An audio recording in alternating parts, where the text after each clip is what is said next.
Hello and welcome to this week's episode of Talking Skritt. I'm your host, John, better known as Dale, around Yak Family. A fantastic show for you.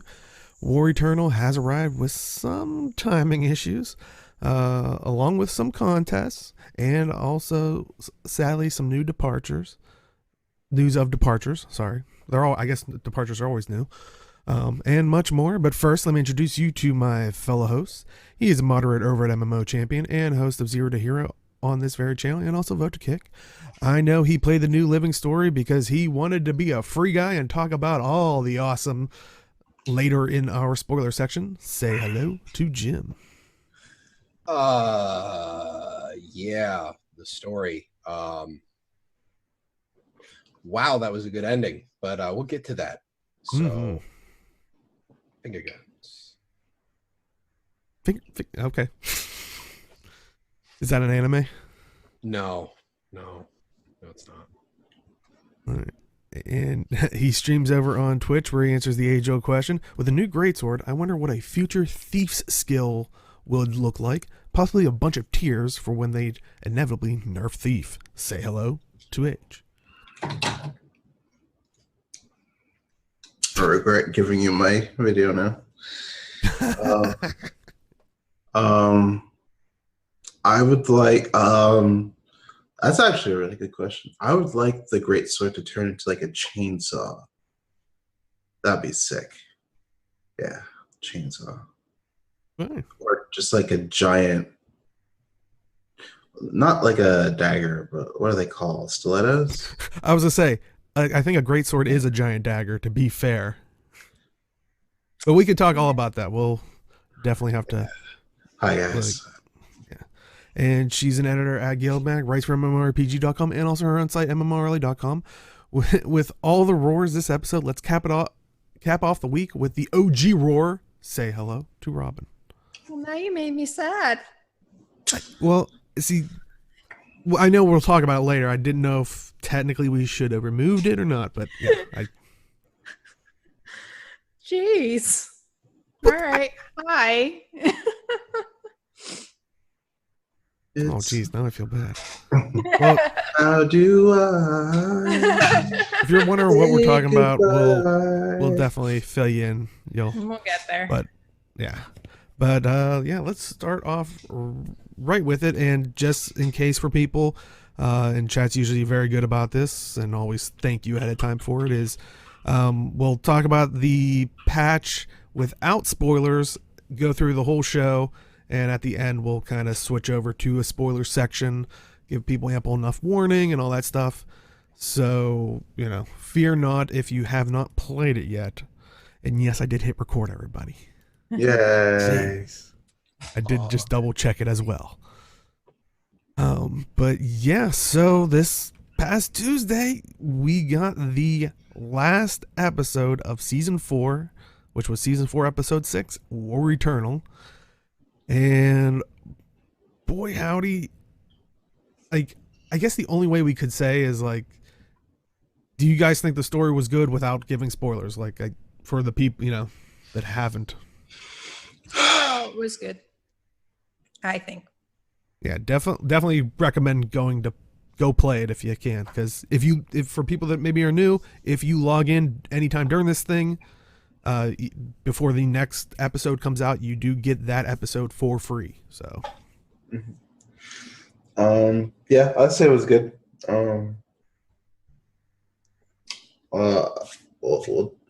have a few things to talk about, but we'll talk about it later. Yeah, there's not much you can talk about without spoilers, unfortunately. Exactly.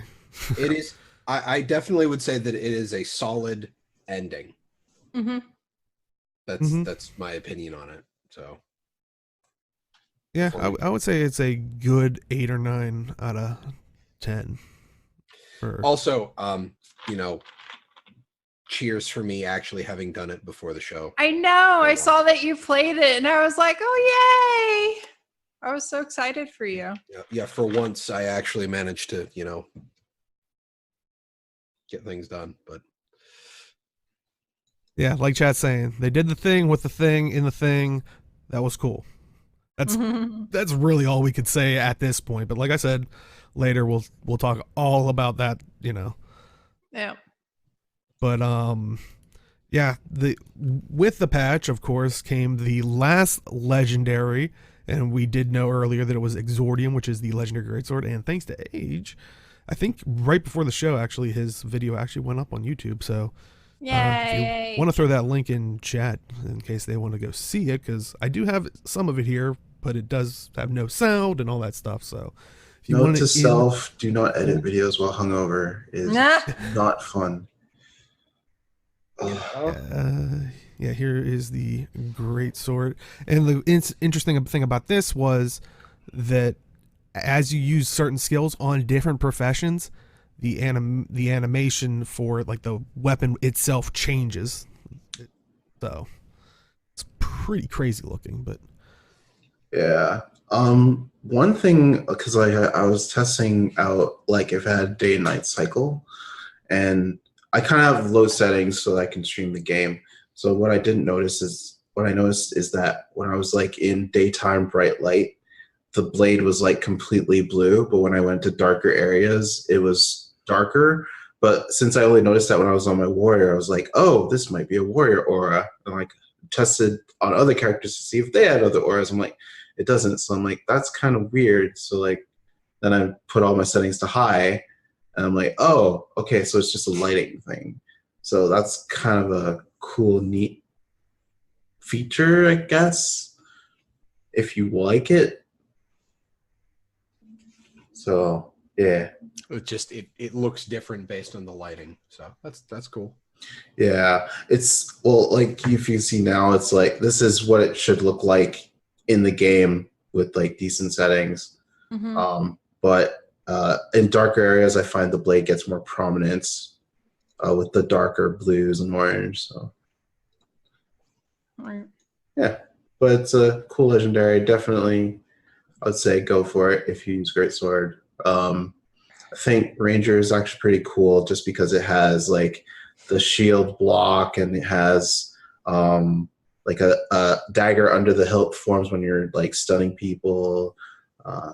It's very cool. To me, it's a far more awesome legendary than either Twilight or Dawn or the combination one, whatever. Eternity. Thank you. My brain just went, like, those were cool and stuff, but to me, this one's way, way cooler. I think they're like cool in.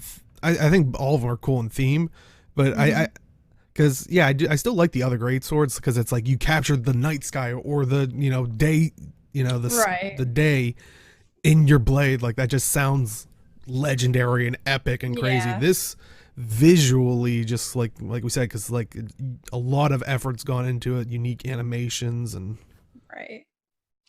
Yeah, they will have to update it when they give a new greatsword, or when they give greatsword out to another class.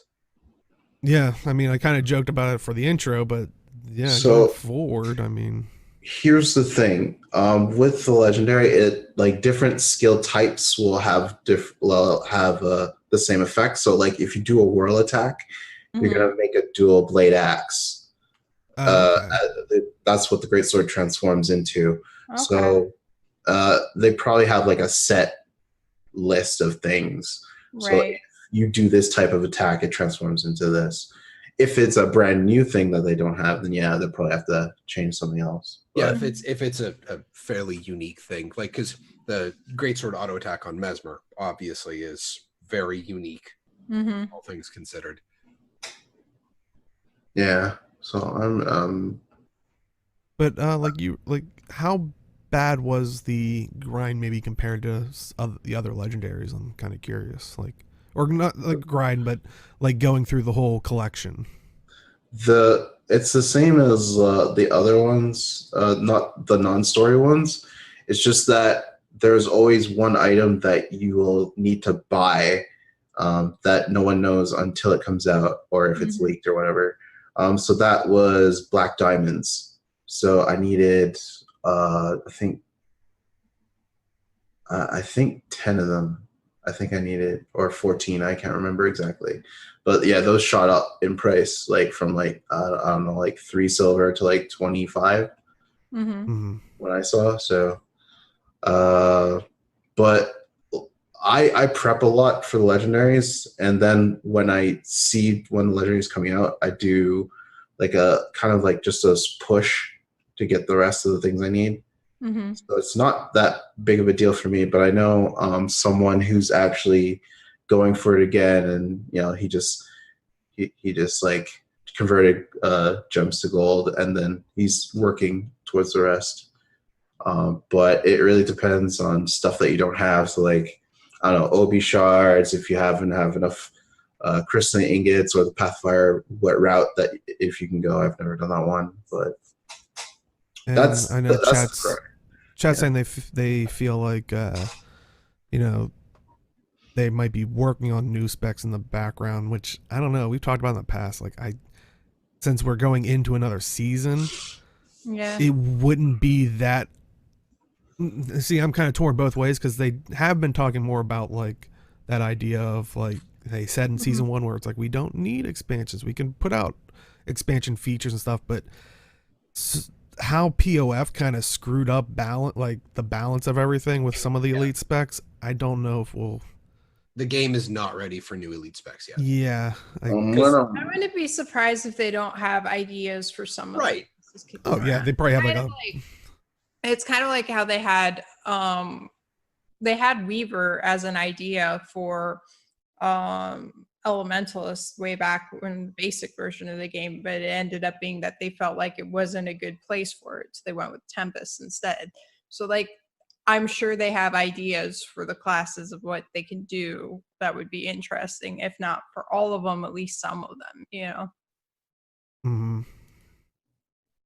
And like I said, I know Age just, I think, put this out on YouTube, so if you want to see this in full glory, definitely go check it out there. And I did have they did have a little celebration when, of course, they released it, and we did see on Twitter they had their little Krakator cake thing going on, which the cake confirms, even if you haven't played the thing yet, it confirms that Krakator has legs. So there goes my whole theory: if you become certain power, you lose legs in Guild Wars 2. I'm sad. I thought you were gonna say like it confirms that Krakator was a sweet little boy. No, because he's a cake. No, Get out. What? Just gonna shake my head. I mean, some people like the joke legendaries. I feel like it's good to have a mix, like ones that are all serious and raw, but also fun ones. Like, and it's like, where do you draw the line on that too? Because that was that one thing where when they did the HMS Divinity, people are like, "Oh, it's a jokey," it's a jokey legendary, and they were like, I think that was the designer or something was like, it wasn't a jokey one, but it's like, ooh, There's a cannonball in your hand with a ship on top of it. I think that's awesome, and I'm still gonna make that and put that on my Asura. It would be glorious. Well, like, I know a lot of people consider the Dreamer as kind of like a joke one because it's like rainbows and unicorns and stuff. But I love the shit out of it. That is a troll weapon. Same with Quip. So yeah. Now, And the minstrel too. Like, I know a lot of people look at that kind of like, but also I like it. The Carnifex GW2 efficiency requires you create an account and upload your API key. So that's in no way, shape, or form representative of. Yeah, I that will always be a minority of players. Yeah, I can tell you I'm not on there because I never gave my API code or whatever to. If you are talking about people who like specifically enjoy statistics in Guild Wars 2, like I have an account. I don't use it to min max. I just like math. Yeah, I just like to see sometimes. Be like, I wonder. I just want to see my inventory without like going to a bank or swapping characters. Sometimes, Yeah. That I can't argue with either. That's smart. But I don't think it's a representative slice at all, Carnifex. No. I know less is used for polling, but when you're talking about polling is terrible. Yeah, it's not. I really don't think it's a representative bit because you're talking about people who specifically go to GW2 efficiency for statistics, and that can skew the data. So Yeah, I was gonna say, usually with hey, polling, ANET. it's random polling as best as possible. Speaking of this, I would love if ArenaNet would release like some kind of infographic of like how popular each of the legendaries are. That would be really cool. interesting to me. I can Yeah, now almost that we kind of guarantee- have the full second set, like maybe give it a little bit. So if people want to Right. make the, not everybody's age, or what was it, Bjorn that was in chat that was said they made it Right. as soon as it dropped. Yeah. There's only on GW2 efficiency. There's only well, how do I say 207,000 accounts like that exist on this site. So there's way more players than that. So. Way more. Yeah. Way more Nope, accounts. the game's dead. You just confirmed it. Dead game. Less than 1 million players. If that if it launched with that would be a problem. But honestly, Exordium, fantastic, and yeah, I think it looks good. I absolutely love the biometal kind of look to it. Well, like it looks like it's shimmery and the rainbow moves on it, and like it's really cool. Yeah, I kind of wish they like concretely put the dark blues and orange because I think it makes the blade look really nice. Right. But, yeah, still good. I dig it. It's good. Yeah. I was like, a legendary rifle that shoots Skrits, as like you put Skrits in and shoots them. They're like, ah! I would make that. Like honestly, hire Breakfast Torment for the next legendary design. I'd make that. Maybe one of the piece of the journey could be if they implemented Twitch drops. Be like, you have to watch a Talking Skritt podcast. Yeah, that's Come on, pretty ArenaNet. awesome. I can't actually advocate for Twitch drops ever. Sorry. Could we wait? No, like side note. Could we actually get Twitch drops? I don't know. Like I don't know. Like who has Twitch drops? Like Blizzard has them. Warframe. ESO has some. Warframe. Yeah. Does Final I Fantasy think have? it's something that Guild Wars I don't know 2 about that. has to set up, or ArenaNet. Yeah, has they have to go out to them and That'd be cool. Yeah. I think we've talked about this in the past, but yeah. That'd be. I think that'd be a good promotion for the game. Like get Twitch drops to like, redeem rewards. Like you get mail for it or something. I don't know. Yeah.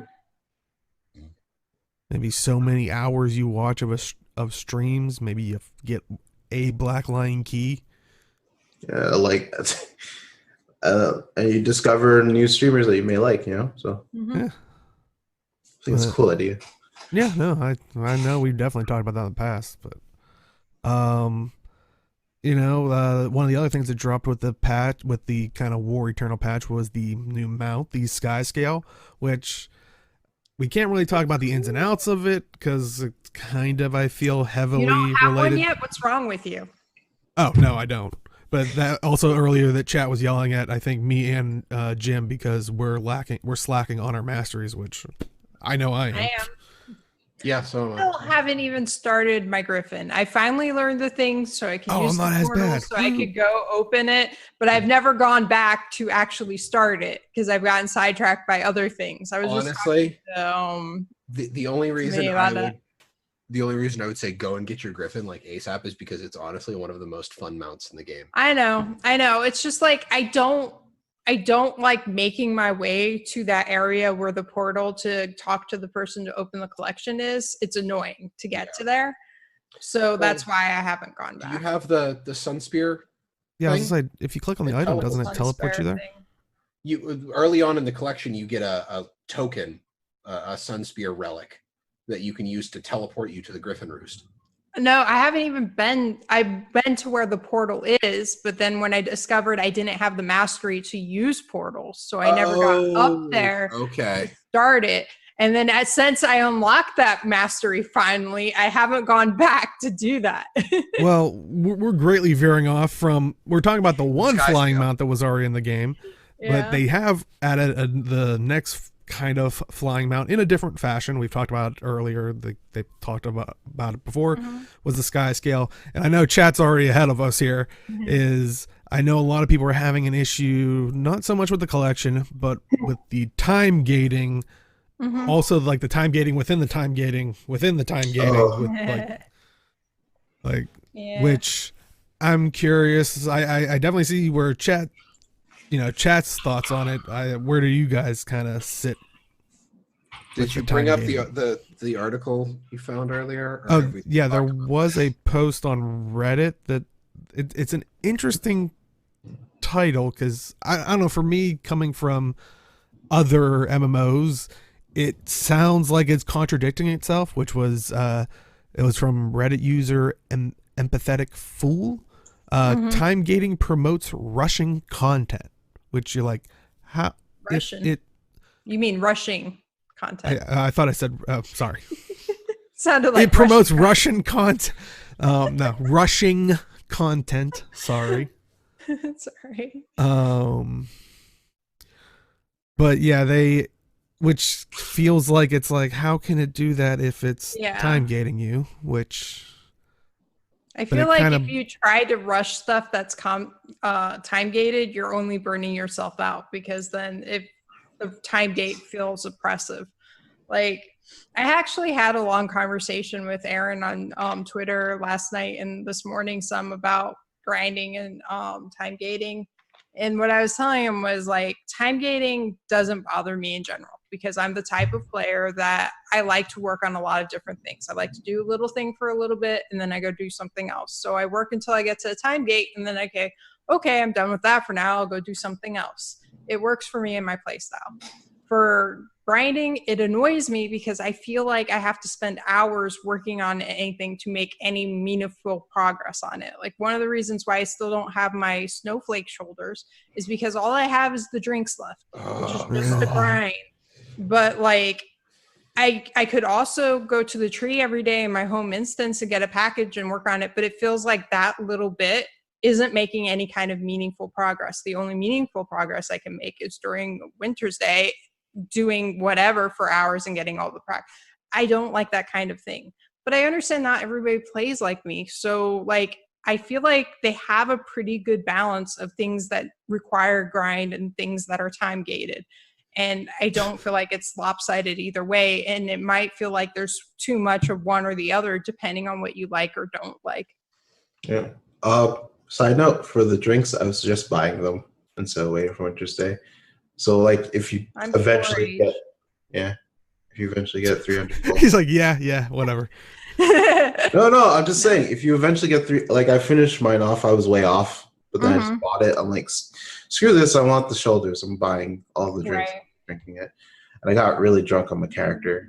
I mean, and on it seems his like, character, he says. And it seems like most of our chat is somewhat okay with the time gating, it seems like. Oh, sorry, Zlint, by the way. Yeah, because that conversation, it was originally like Aaron replied to Zlint, and then I jumped in, and him and I had this whole debate. He was getting tagged on every single one, and I didn't even think about it until the second. I'm sorry. yeah, I don't know. Well, with chat, they're saying, people don't know what to do when they have a time gate. They block it instead of just going to do something else. Should I be forced to play content I don't want to do? That's not even part of the collection, because I mean that's getting to a ridiculous level, I think, in gaming, where I'm fine with when it was like legendaries. Oh, you have to go into PvP because it was supposed to be mastering everything and all that stuff, and then they kind of diminished that a little bit. But that was part of getting that item. Now you're telling me if I want to get a sky scale or something else, that because it's not even in that collection, but you're telling me, well, go do something else, go PvP, go over. It's like, well, I don't want to do that. Yeah. Like, I mean, the other thing to keep in mind is the whole reason that grinds and time gating exists in the first place is to slow down player consumption. Like, that's just, there's no two ways about it, because consuming things, no matter what you're talking about, always is quicker than creating things. That's just the natural balance. Creating things takes much longer than it does to consume things. So like regardless, those things will be used. And that's why I was saying I feel like overall ArenaNet has done a fairly good job of balancing grind and time gating. And like I understand if you want the thing right now, it can be really frustrating, but like I don't know. The other alternative is it's really easy and quick to get things and you get it in a matter of hours and then everybody sits around being like there's nothing to do. Well, Yeah, Baron, and I always laugh at those people too, but I know that's the end result as well, where there's nothing to do in the game. I think one of the bigger problems has been the rise of, and I'm not saying this to knock on mobile gaming. I play a couple different mobile games and I enjoy them, but there's the quick hits of dopamine that they want to get you to get you hooked on the loop. And then it gets to a point where when you play another game where you don't get the quick hit, but you want the shiny thing, right? And people get angry. So that's kind of what asking you to wait like a couple days to a week or even multiple weeks. Like this is why I was never a huge fan of raid content where people just slammed up against it for hours a day. Yeah. As much as I enjoyed some of the progression rating I did with Age and other people in Maven, it was fun, but that was just playing it. It did get a little wearing after a while, but yeah, like people slam through the content and then they're like, where's our content? Yeah. And it's like, you just did it. That was it. And it comes down to a point where it's just like, you want the shiny thing now, and then you complain that there's nothing to do. But that is some of them. But I mean, what if I'm playing other games or something like that where I only have 3 hours a week maybe that I play in one night to dedicate to Guild Wars 2, and I have 3 other hours that I play to Warframe or something. If I'm locked out after an hour, I'm wasting 2 hours, like, or do I literally have to go, okay, I'm going to do an hour here, an hour here, an hour here every night? Like, that for me gets annoying as well, because it's just like, it feels like you're doing chores. Well, that's for me, it's not about patience. Like, granted, I haven't even done it yet. Like, I haven't started yet because I don't care. So. Well, one of the things that I look at, it's like, you don't even need to leave the game. It's just like, okay, I've progressed this thing as far as I can do today. Why is my camera messing up? This list of other stuff to do. Right. Like, you can just go do, like, that's why I have the achievement tracker turned on for a bunch of stuff. It's just like, that's why I have my book. This is the thing. You have a book? Yeah, my notebook to track what I'm working on. Oh, geez. Okay, so you keep. Have I not showed you this? No, I don't. I don't recall. I've seen it. Yeah. But I mean, yeah, like the achievement tracker, a notebook on your desk. So.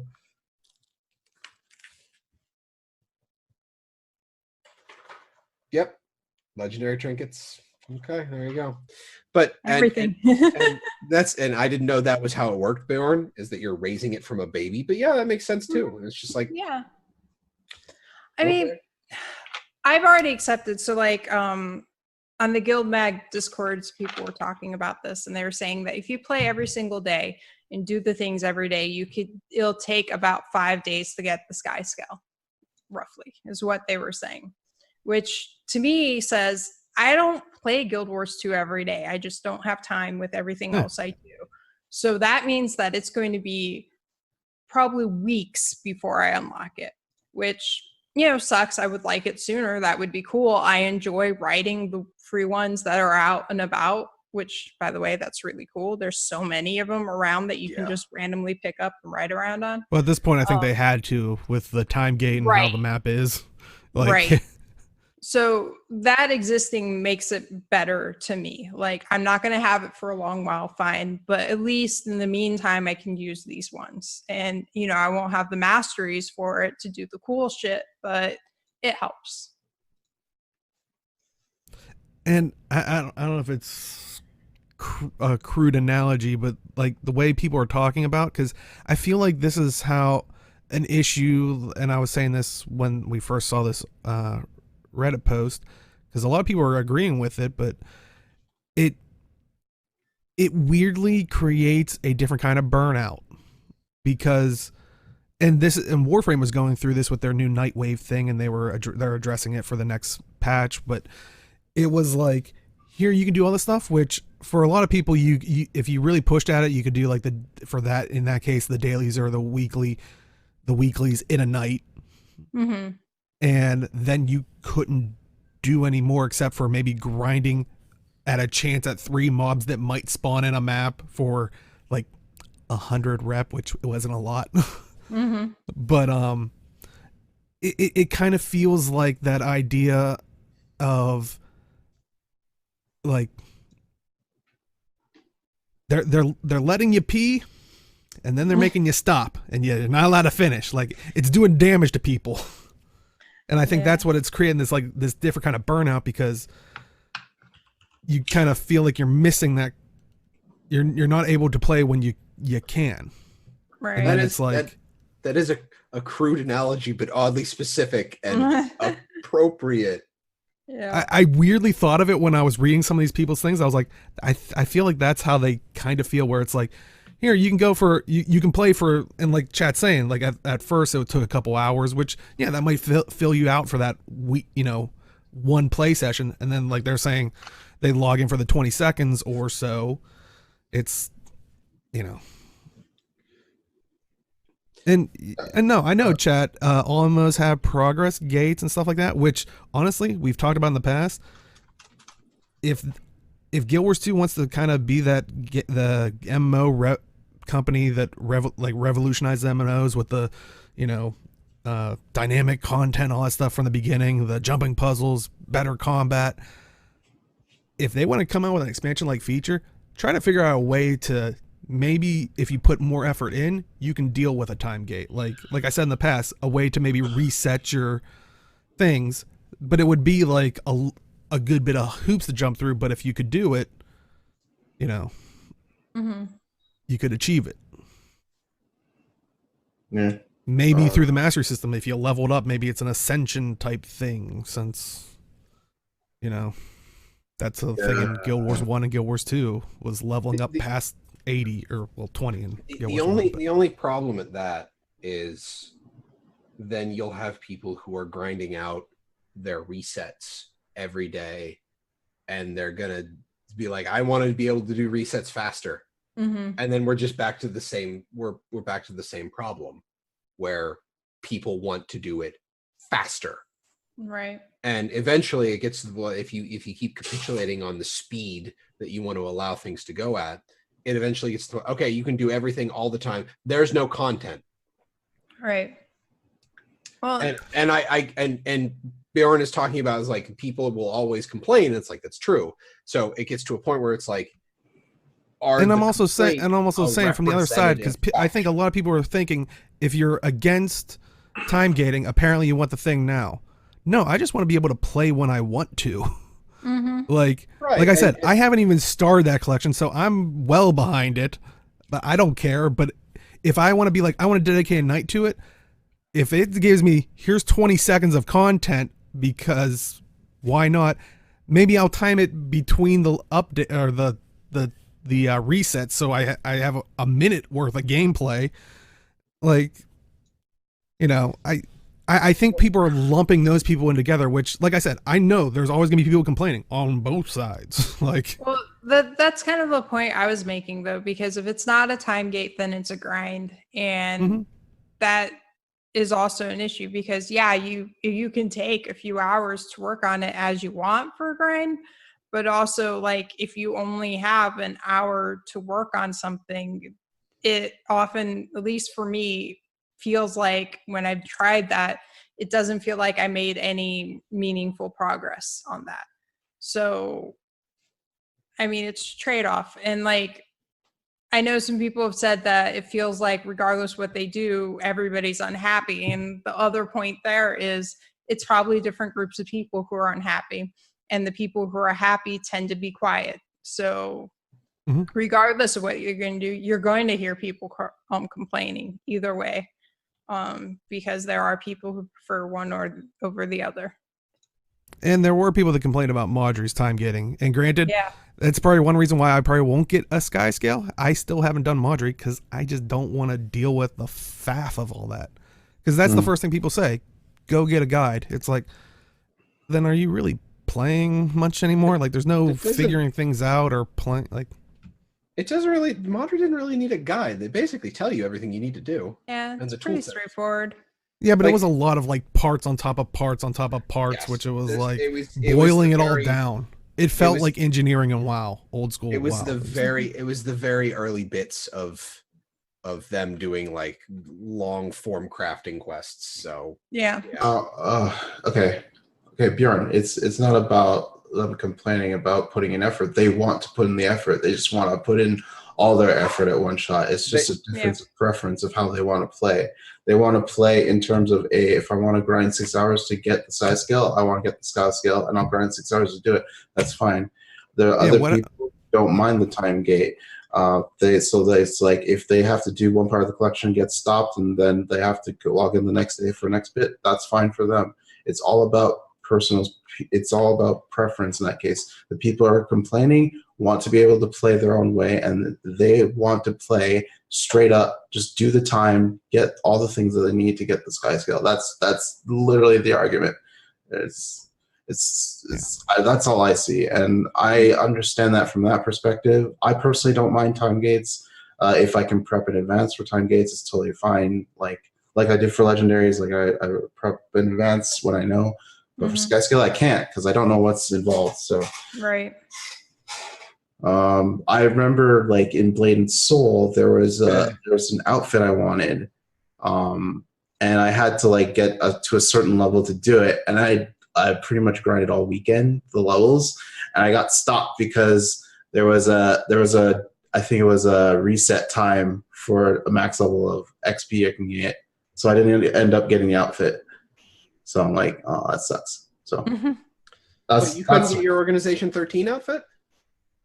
I didn't get it. No, Uh-huh. I didn't get the Kingdom Hearts outfit. And that was timed like that disappeared after that, right? Yeah, Oh.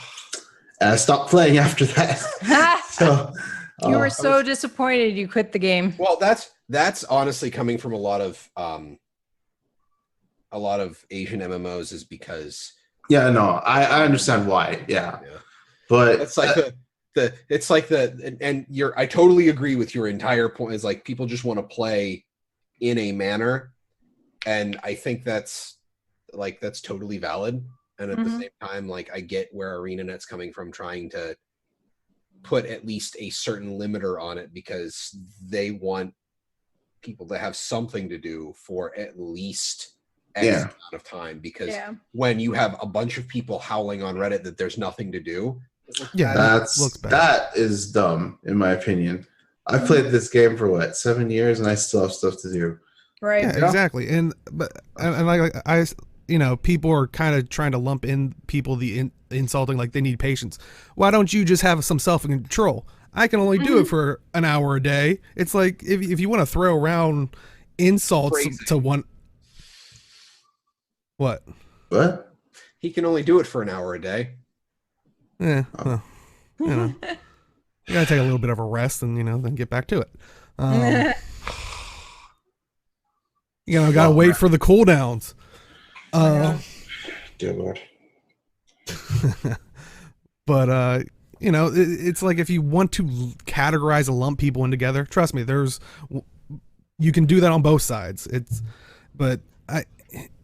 If the thing is supposed to take, let's say the whole collection, they intended it to be 30 hours long. Whether someone wants to do that in an hour, or in a 30 over a month, an hour a time, or someone has a whole weekend and they were like, I'm doing it this weekend because I work the rest of the time. Granted, I agree. Those people shouldn't go on, the forums to complain or whatever. It unfortunately does look bad, but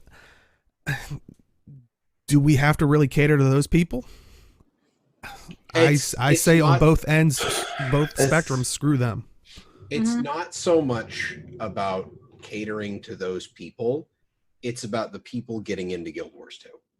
Like the people who haven't played it yet, and they're thinking, oh, well, let me check the subreddit, because Reddit has become such a propensity for, you know, disseminating information about a game. And it's like, if I want to get into another MMO, I might check the subreddit just to get a feel for how the community is, how their, like, the support for content is from the devs, how talkative they are. And if somebody logs onto Reddit, into the Guild Wars 2 subreddit, and they just see people whining about time gates, yeah, it doesn't look very good. So it's not about placating the people who are already in the game. It's about future gains in player base. Right. I mean, I've even seen it on MMO Champion, where somebody would be like, hey, I was thinking about starting playing Guild Wars 2. Like, is there a lot of content or whatever? And somebody would be like, there's nothing to do in the game. It's not worth your time. Oh, that's just a straight up lie. Yeah. That's not for new players. I think it's a great time to get into the game. So much stuff to do in Guild Wars 2. Holy crap. Yeah. So, like, people, I'm just saying, you know, people do that all the time, and it's terrible. And you're only hurting your own game when you do that. Like, I don't understand it. Yeah. Every time I think of a new player coming into a game that I've been playing, I always subtract the stuff that I've done versus the stuff that I haven't done. Right. Because that is, like, the stuff I've done is probably things that, like, a person who would ask me, like, would want to experience. But then also there's stuff that I haven't done that I would want to do. And that kind of adds on, like, my overall opinion of if this person should play a game or not. I just easily sit there and go, well, I've been entertained for, what is it now, 6 years, almost 7. So you got time. And it's like, then you find out, well, oh, I also like PvP. Well, I don't. So you got more content there. Oh, you like World? Well, you know, hit or miss for me. So you got more content there. So yeah, you're pretty set off. Yeah. Oh, like, just overall, I think, I honestly don't, I think there was one point in that thread that someone made. It's like, it was interesting too, because legendaries have a time gate, but it's mitigated because there's other stuff in the legendary that you can work on. I was going to say the legendaries sure have a time gate, but I think the bigger thing with the legendaries is the grind that's involved with them a lot. Like, yeah, I think that's what catches most people often. I think, what's it called? Banner of the Dauntless Commander. That's from Domain of Korna, and that is more of a time. No, that's a grind time gate, because you need a lot of the currency from there. The shards. I forgot what they're called. Inscribed shards, I think. A grind time gate, when a time gate and a grind really love each other a lot. God, please no. Yeah, I don't. There's not really a time. Yeah, there's not really a time gate. It's like it's more of a currency grind. Right. You're held back primarily by events and how fast. Yeah, like everything else you can buy, or I think you have to do story steps for things like that. But I find that one's okay, because it's like I grind, so it's like I'm kind of used to that. It's the opposite of you two, Malthas and Arlie. So I will grind it out like when I want to. So I think one time I did like 4 hours of that map meta over and over and over again. My God. But yeah, I still You don't mean know when you have time, like when you have the available time. Yeah. So you time gate yourself. Yeah. Basically. So that's kind of like playing how I want to, in terms of that. If there was but then there's the map beforehand. What's it called? The bug in the system map. But anyway, the island with the Omicron. There was a back piece that I recently just finished, because there was a 7-day time gate on that, like just handing in stuff. But that one was okay too, for me, because I was able to collect all the things, and all I had to do was just hand in every day. I don't know how the sky scale works. I'm just listing my personal preferences, guys. I'm very odd in terms of how I feel about time gates, because it's like I'm okay with them, but I get what people are saying, type of deal. So sounds so wild. Yes, thank you, Ted. But I understand where people are coming from. I personally don't mind time gates, just as long as they're not too annoying, right? Mhm. So I'll admit, stuff like in Draconis Mons, when it was just buy druid stones from the heart vendors. that was that I didn't like. I like Draconis Mons as a map. I didn't mind going there every day, Right. but I just, your gate is buying these stones from the heart vendors. I'm just like, that is neither fun nor interesting. Right. Like Well, feeding, like this thing. If it's feeding a sky scale, that's interesting. And then Mhm. Arlie was talking about the alcohol okay. shoulders. It's just like it. If it's gated, at least make it some kind of unique, Interesting. mechanic. Right. Like, have it be something, not just click something in a menu. Right. And the other thing that I feel like is important, which I think they've kind of missed on some of the sky sales so far, is that what you do each day or whatever, I think you should have, like, say, about an hour worth of content each day, at least, to work on. Like, that's a good, decent chunk of time if you're going to time gate something. If it's literally you just go to this thing and do 20 seconds of your time every day, I don't feel like that's enough for the time gate to be, like, meaningful for most people. Like, you've got to find a balance between the two. Yeah, it's very odd because like you've already put in the work to hand in, which constitutes some of the time that you would put Right. like for the hand in, I guess. But yeah, All I right, don't know.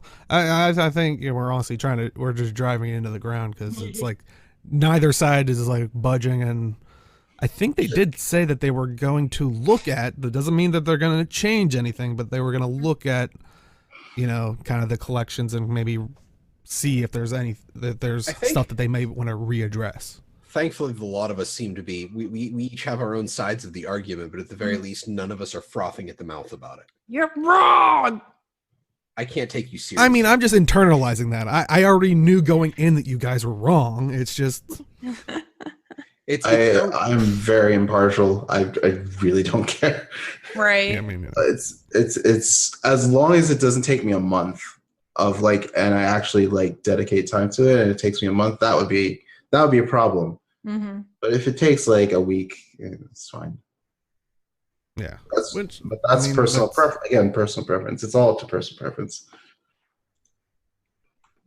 But also in the patch notes, the rune of the crate, they fixed a bug that caused the 6-piece effect of this rune set to require a cooldown longer than the expected 30-second cooldown. So that's good. So then some little tiny balance changes. A general one across the board, Fire Aura fixed a bug that prevented this effect from triggering several traits. Engineer got a little bit of a slap. It looks like mostly in PvP. It hated it. Holy crap. I read a thread last week of 2 engineers fighting each other, and then they just stopped because they couldn't kill each other and just talked for the rest of the match on the point, uncontested. Just saying, hey, this is broken. Yeah. Like, that's when you know you kind of need to fix engineer. Just, Yeah. Necromancer only had one change. The Abrasive Grit fixed a bug that prevented this trait from functioning properly with the second hit of Harbinger Shroud. Okay, that's fair. Revenant got a couple of a couple nerfs, mostly in just in PvP pretty much. I think they're just hitting really hard, apparently. That's what it looks like. I can't really say for sure. Last time I played Revenant in PvP was like 3-4 months ago. But like if you get hit, you get hit hard. But I think this was before the recent changes, so. Warrior Decapitate fixed the bug that caused this skill to activate the warrior's sprint trait, and Arc Divider reduced damage in PvP and War of World by 25%. So And also apparently fixed a bug with that allowed the skill to trigger Sundering Burst more than once per target. So, ooh. Arc Divider is very strong. Yes. It had surprising range. I think they reduced it, but that skill hits like a truck. So Kroof just uploaded a video that she was talking about her Berserker build because she was trying to run a power Berserker build, and I'm happy that when she did it, it's like, oh hey, that's pretty close to my Berserker build. And the only thing that's different is she took, I think, a greatsword support trait, and I run double axe rifle, but belaboring the point. She used Arc Divider on I want to say a Hydra in the first Path of Fire map, and I think she hit 16k, and that was without like a full stack of might, and it was massive. Yeah, you can hit, and you can hit. Well, back when I remember, yeah, that seems pretty accurate. Like around 20k, I think it was, with all the things. Cabinets. Sorry. But I was like, what? Cabinets? Though they did add, I think, more to the wardrobe unlock, but we'll get to that later, Arlie. Jeez, I know you're excited. But also in PvP, the Exordium has been added to the Tournament of Legends first place reward box, so that's nice if you got one. Also, Let's if you get out unlock, there. yeah, well, sure. I'm good. You guys ready to carry me? Like that's the question. TS tournament team, come on, let's go. There you go. That'd be amazing. Oh, it'd be something. If you've unlocked a monthly tournament gizmo in the Novelties Wardrobe, you can now purchase another gizmo from the PvP tournament vendor once per character. So. Oh, wait. Oh, is the gizmo tied to a character? I guess. I guess so. You're asking me a PvP question. That says something. Well, no, it's more like I don't know much about the gizmos because I don't do monthly. Well, I'm curious of how I would guess it's tied to the character since it's a PvP tournament like reward. So I would imagine. Yeah, I guess so. That's interesting. I thought it would unlock for the account. Huh.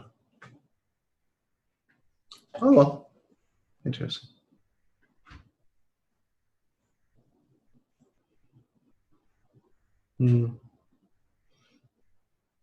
Maybe I'll get. Man, chat is kicking off.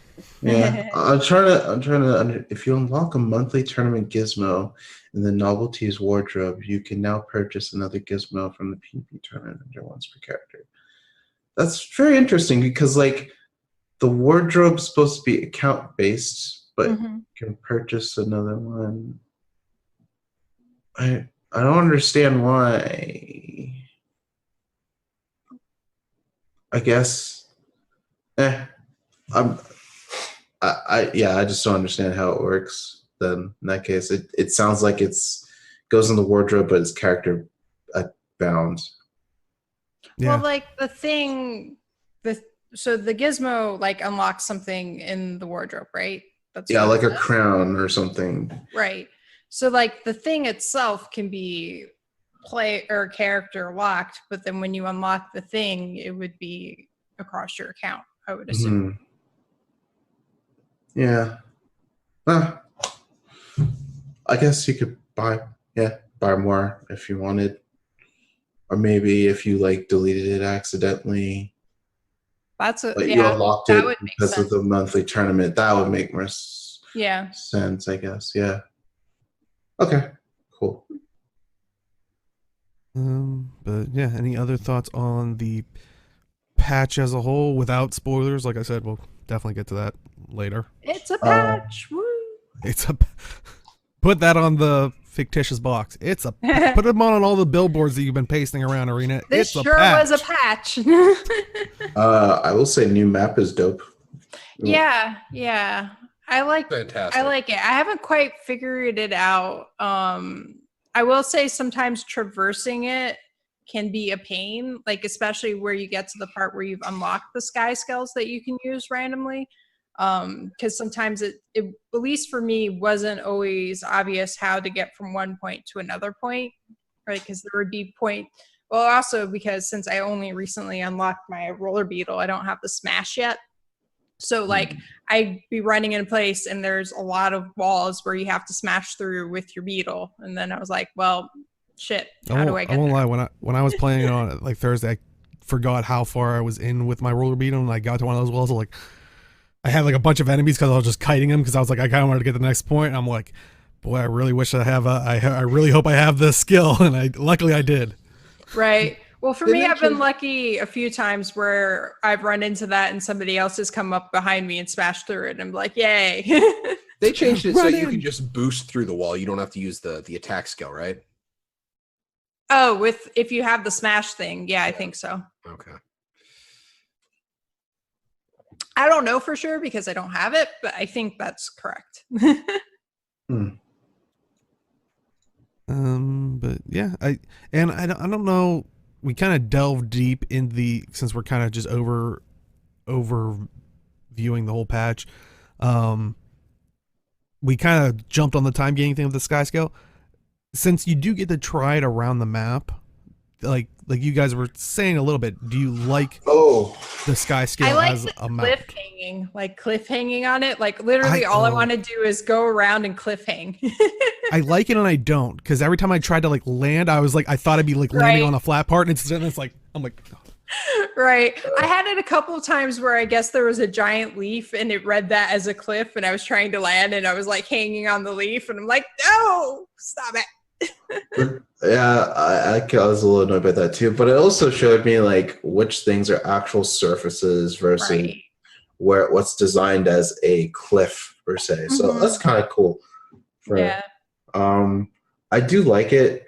I was still trying to figure out like how to keep hovering and like still getting altitude while being in the air a long time. Right. So I think I could if I wait for the cooldown on my energy reset thingy skill. But yeah. I do like how it's not just like a perpetual flying thing, like with like WoW, where you're on a flying map, you can do whatever, it doesn't matter, there's no restriction or limitation. I like that they didn't go that route with it, because I feel like it would take away something from the game to just be able to do that everywhere, you know? Yeah, I got that. That's why I kind of have to manage. That's where like the energy management comes into account, and then like the skill to recharge and all that stuff. So you could technically perpetually stay in the air, but but you can't like gain elevation like whenever you want and stuff. That's what I mean. Like if it's flying in WoW, you can do whatever you want in the air, go wherever. There are some restrictions that if you don't have enough energy and you get to a cliff, you may not be able to get over that cliff, you know? So. Yeah. Also, I find that I've been using the Springer a lot, and then combining it with that glint glide skill to get to like on top of cliffs if there wasn't a sky skill around. Right. Yeah. For getting to like mastery points and vista points, since I don't have the Griffin and all of that, I've been using the Springer to get up to a high point and then glide down using the glider to whatever point I need. Speaking of the Springer, the buff to the jump speed is really noticeable. Yeah, yeah. It's huge. I love it. Like I honestly, like I'm playing it and I'm realizing that like the Springer's jump speed is honestly the wonky thing about it. Like the charge up time and the leaf speed is the thing that felt bad about it. Now that it's faster, it's perfect. Yeah, the first time I used it, I was like, oh, right, because I hadn't used it in a long while. Like, and it's much better now. Yeah, I'll stop there. I brought up a map, but I just wanted to say I was gonna say just to cut things off, because we'll probably still readdress some of the stuff when we talk about spoilers but yeah, a little bit of, I guess sad news for the Guild Wars 2 player base, but Byron Miller is leaving ArenaNet soon, which Byron Miller is currently a design team lead, has been at ArenaNet since September 2012, which, pretty much almost 7 years. I mean, we're hitting the anniversary here shortly, so. But he said on Twitter, just a heads up, May 24th will be my last day with ArenaNet. It's been an amazing place to work for the last 7 years. I'm proud of the work I've done and the people I've worked with. I've always loved meeting folks who've played Guild Wars 2. You are amazing people. Thank you. So. Yep. Oh. Magnus.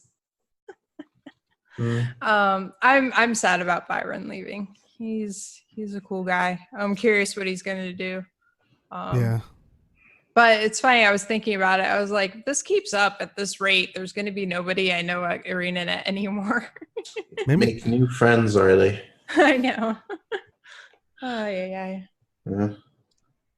Maybe he'll go fix Anthem for us. Oh, that would be awesome. Maybe that's the combining the common denominator here. They're like, hey, do you know this Robin person? They're like, no, don't even joke about that. That would be terrible. Absolutely terrible. You're the destroyer, Arlie. Yeah. But, You were the chosen one. You're supposed to protect the game, not destroy it. Damn it. Give up, Arlie. They have the higher ground. Oh, geez. If only my hair was long enough, I could still braid it and stuff. Oh, man. Yeah. I We wish diverged a him little luck. bit there, but it was definitely sad to see Byron go. I mean, it's but Mhm. it doesn't sound. From the tweet that we see, it's like doesn't sound like it was any malice or anything. Like it sounds like maybe they're just going to another studio, which is a thing in the industry. Sad, Well, it's one of the things. So, like, one of the defenses that people use in the games thing about why there's so many contracted positions and why people don't tend to spend a long time in any one company is because that it is true for a lot of creative people that they can only work on one thing for so long before they need something new to keep things going. That said, 7 years in the game industry at one place is really, really good. That's awesome. Big deal. Mm-hmm.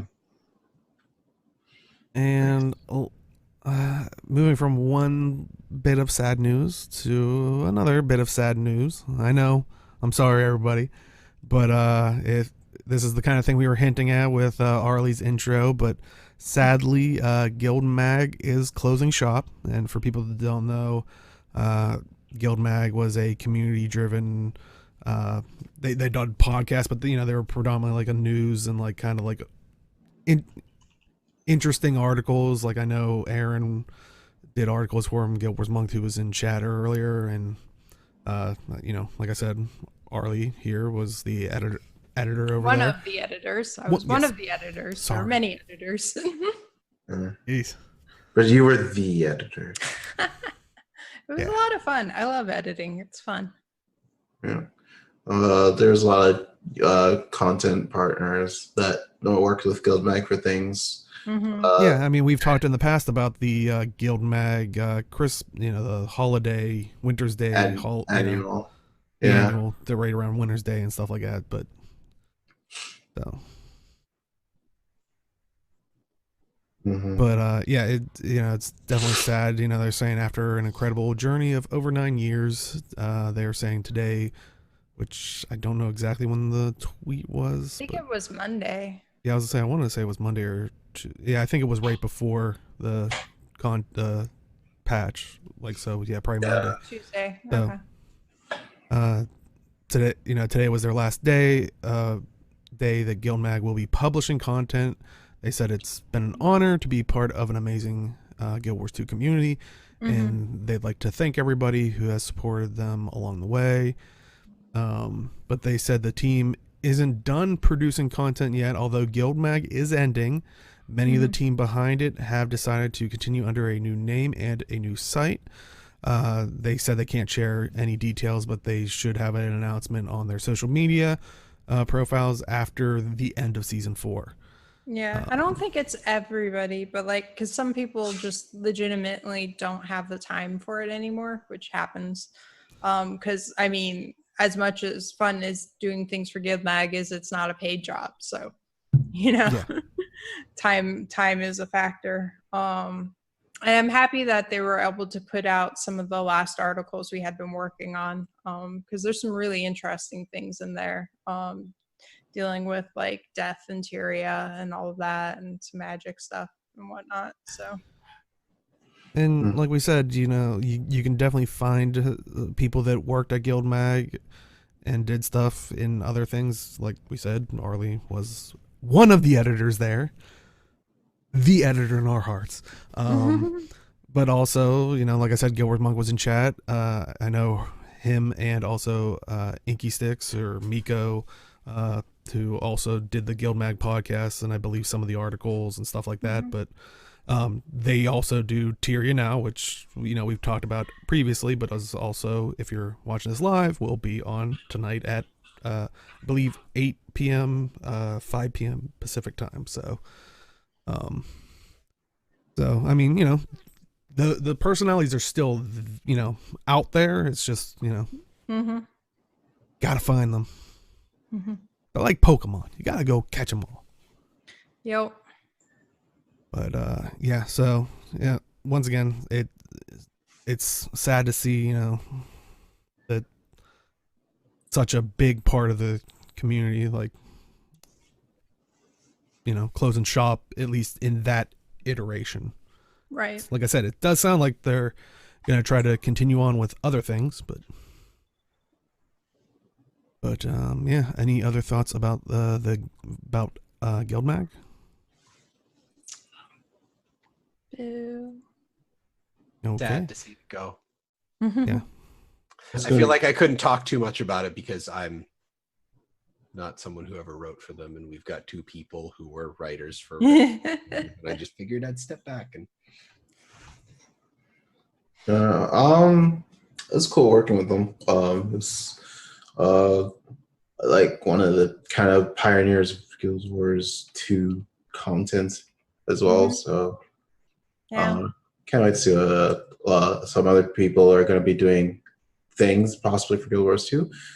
So we'll see what they do. Yeah. We wish them all luck, and like we said, a lot of them are still out there doing content, so you know, make sure to, you know, follow them on their social medias and all that stuff so you can catch up with them. But you know, now that you got through these 2 sad stories, I want to try to get you guys some sweet gear. Oh no. Yeah, let's doing a giveaway, guys. Let's go. No, we're not. No.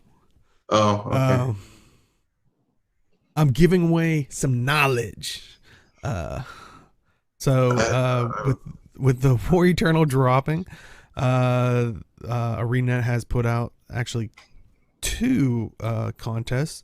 One with a pay safe card, which you can, spoiler, that one's Turtle Beach. But let me pull that up real quick. The pay safe card one. So they had a blog post basically saying that they're teaming up with PaySafe Card to give away 10 Guild Wars 2 Path of Fire Deluxe Editions. 10 winners will receive a digital copy of the expansion and a PaySafe Card pin worth €50. The giveaway ends on May 19th, so register and enter today. This giveaway is open to residents of select EU countries. Please see the official site for rules, full rules, regulations, and eligibility, which we'll definitely put the link in chat. And of course, if you're watching this on YouTube, link will always be in the description. But that'll actually give you a link or give you the information for both of them. So, but also the Turtle Beach one, which You can enter the sweepstakes for a chance to win 1 of 10 prize packs from Turtle Beach. Each prize pack includes a Guild Wars 2 Path of Fire Deluxe Edition and a Turtle Beach headset with Guild Wars 2 magnetic speaker plates. To enter, just visit the official Turtle Beach website and choose from the list of social media activities like following Turtle Beach and Guild Wars 2 on social media or reading other blog posts. The more you complete, the more chances you have to win. So it sounds like, what's that one type of, I always see them do it on Twitter. I forget the actual. I can't remember what the company is, but I've seen, like, I know Bog has used it. I know Peachy has used it. I know streamers have used similar systems. So the Turtle Beach one, I'll admit I didn't look at the Pay Safe card one because it's like select EU countries. I'm like, that's not me. I'm NA, so whatevs. But the Turtle Beach one is like, oh, this website looks exactly like a whole ton of other well-used and appropriate giveaway systems that I've seen streamers use. So this one, yeah, it might. I don't know if it's exactly Gleam, but I think that's one of the types of. It's Gleam. Oh, it is? Okay. But they say this sweepstakes for the Turtle Beach one is also open to the residents of US, Canada, and also select EU countries until May 20th. So, I know the EU countries have been kind of like, when was our giveaways and all that stuff? So, now hopefully you're in one of those regions so you can actually participate, because I know that's been a big sticking point for our EU Guild Wars 2 friends. The footer says powered by Psych. Yeah, that's what I was gonna say. Yeah. I don't know. So if Gleam is the other one that Bog and Peachy and a bunch of other streamers I've seen use, then it's the same thing. I'm pretty sure it worked the same way. It's just there's a couple out there that. Yeah, at the very least, I don't think we're going to see any backlash over this, because this is a system that has worked for other kinds of giveaways before. So I don't think we're going to see a huge problem with this. But we'll have to knock on wood. We'll have to wait until they distribute the prizes to see if it'll cause any problems. So yeah, it's a good sign that they actually looked like there's concrete way to get in without any problems. I think that's a good start, because as we all know, that hasn't been the case in the past. So what, you don't want to go drink some bubble tea? I'm not eligible for any of these contests, so first go find bubble tea, then you can have it. I'm bubble tea now. Thank you. You're welcome. You're welcome. ArenaNet, pay me. It worked. Okay, I'll be on Uber Eats. Continue the show. Not sponsored, but could be. But yeah, also, maybe you don't win one of these things, but maybe you can go get yourself some apparel, so you can be like, you can just say, I won this. No one's gonna question you. Who cares? But I'm gonna question you now, Dale. I won this. Where'd you win it? What day? What year? From my dresser. I opened it. It was right there. I was like, I'm a winner. Oh my.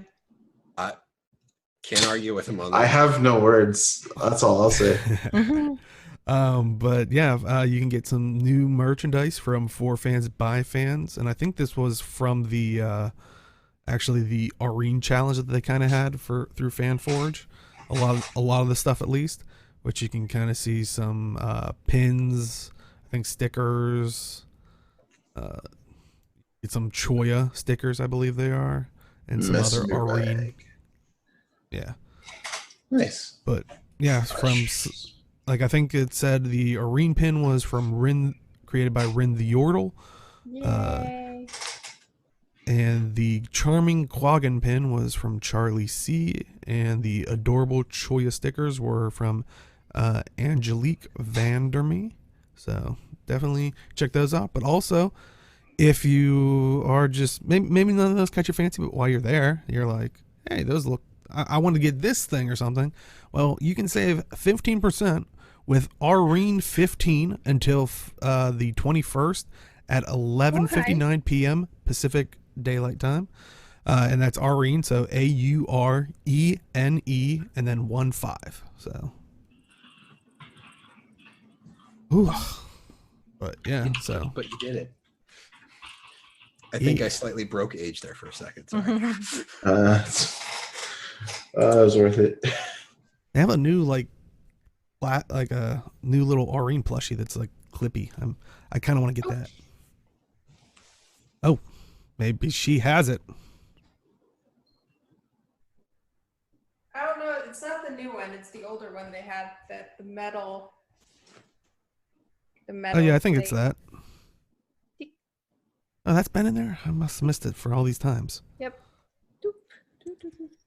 But yeah, maybe you're not into the physical stuff. Maybe you want some more stuff in game. And you know, you can always do that in the Jump Store. With the completion of Living World Season 4, they put in the Living World Season 4 Complete Pack, which is 800 gems. And do remember, like the other ones, it is a flex bundle. So if you do have some of the ones unlocked, maybe you're only missing a couple, it will change in price. And Arlie's still going. I look over and I just still see you just... But also do remember, we are now in the stage for the War Eternal supply drop requisition, which now, since we're in week 4, it will be the full 3,000 gem price. This is your last chance.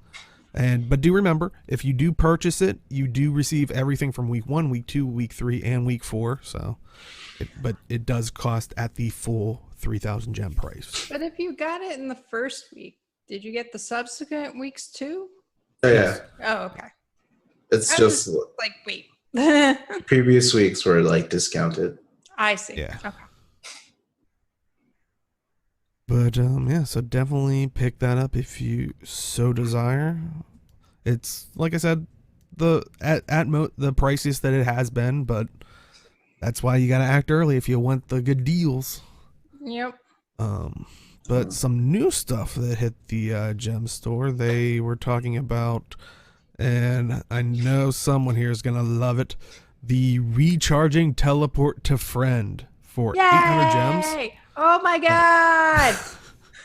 It is reusable, hence recharging, but it is on a 1 hour cooldown after use. That's fine. Although that wouldn't have helped with that one jumping thing. I was True. trying to do. Yeah. Knowing the details now, I was like, oh, it's not as useful as you would have.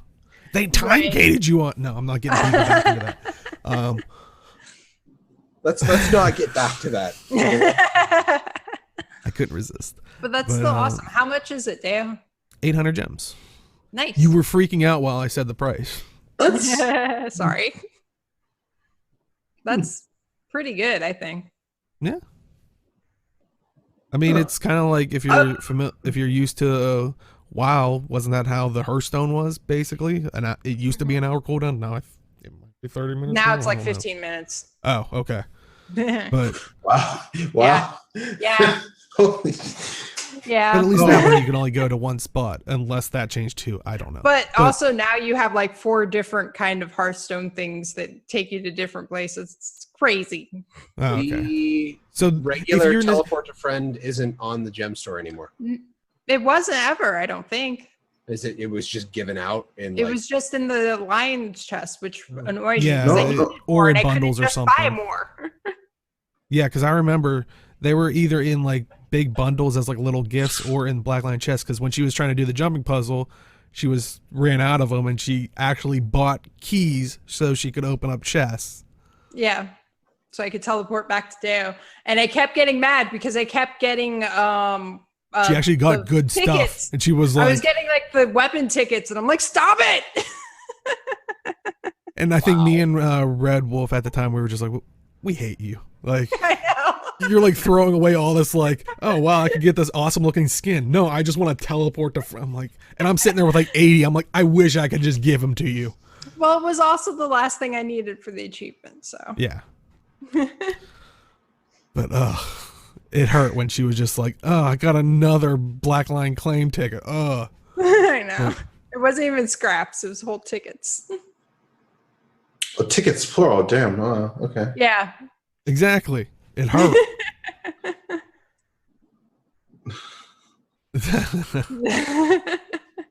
But also they updated the Black Lion chest. Speaking of the Black Lion chest, they updated them with the branded Legacy chest. Guaranteed, you get the T branded Mist, which you can use the item to grant yourself teal. Oh, did I say T? I got bubble tea on the brain now. Say T. Teal branded Mist. Use the item to grant yourself teal crystallization. While the effects are active, defeat enemies for a chance to find teal petals. See, look, T could have worked there. Then combine 12 petals to form a valuable teal bloom. These beautiful crystalline petals and blooms are highly sought after and will fetch a handsome price from vendors. I used one because you get 5 Black Lion keys from the last package from the supply drop. I used one, and you glitter while it's active. Oh, awesome. Yeah, you sparkle. Honestly, I thought it was kind of neat because it was subtle at first. Like, I thought it was just like a use effect and it would fade, but no, it's the entire time the buff is up. Didn't get a single one of the petals though. Oh. And I used it while I was doing the story because I was just like, oh, what's this do? Double click. It makes me sparkly. Okay, whatever. Oh, did you up your magic find? Maybe.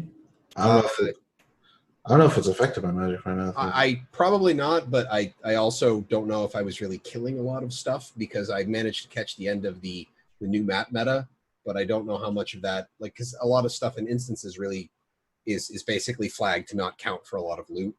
Mm-hmm. So I think most of the stuff I was killing was in instances for the night. I see. So I found a bubble tea place, by the way. Do they have a T branded Mist? Tea branded? No, I do not think so. How about T petals and T bloom? Since I mispronounced everything in that pretty much. But also, you can guaranteed you get Black Lion statuettes, which are the common thing. Have always been like that. But uncommon, you can have a chance at the Hydra Staff, the branded Relic package, which contains the branded Relic back piece and glider, and some Dominator weapon skins. Rare, you can get the unopened Endless branded tonic. It will turn you into random branded creatures. The Ley Line weapon collections. And also, it seems like they updated, since you'll probably get a lot of them as you try to get some of the stuff, they've updated the guaranteed wardrobe unlocks. They've approximately added, I think they said, like 500 new items, mostly weapons, armor, but also some dyes and gliders and stuff like that. But they said mostly weapons and armor. Don't let that fool you. It makes the RNG worse. I got the because there was a wardrobe unlock in the last supply drop pack as well. I got the ghastly glider. Oh. Ooh, sweet. Glider skins are in there. But also returning. Ooh, and I might have to get this. The branded mounts pack, 1,600 gems, and of course doesn't include the skins for the roller beetle or the sky scale. Infinite Unbound Magic Gathering Tools for 2,700 gems, and remember that's the ones that give you the Unbound Magic, but it's Season 3. Yeah. Wedding attire outfit for 1,000 gems. The Elonian Elementalist outfit for 700 gems. The Crystal Savant outfit. The Champion of Tyria outfit. Mersat robes. Daydreamer's Finery outfit. And the Ceremonial Plated outfit, all for 700 gems apiece. So definitely if you want any of that, but also leaving soon. So if you're watching this on Twitch, you should be able to still get this stuff. But if you're watching on YouTube, you're probably gonna miss it. The Awakened Zealot outfit for 700 gems, the Gem Aura outfit, the Outlaw outfit, and the White Mantle outfit, all for 700 gems apiece. So definitely make sure to pick any of that up. Also on sale, the branded wing backpack and glider combo for 490 gems, which is 30% off. So would you recommend any of that stuff? I like the branded wings. And the branded mount pack. Like the branded mounts die really well. Yeah, especially like you can Sorry, dye the out of crystals. context, that sounds funny. Yeah, it does. When I use them, they definitely do die pretty well. But yeah, since you can kind of dye the crystals, it's like one of those ones where it's like if you wanted to make it look like more icy or like flame, fire crystals or something, Right. So it is definitely a good mount pack. Or if you more like like Arene branded them because hers is all blue. Yep.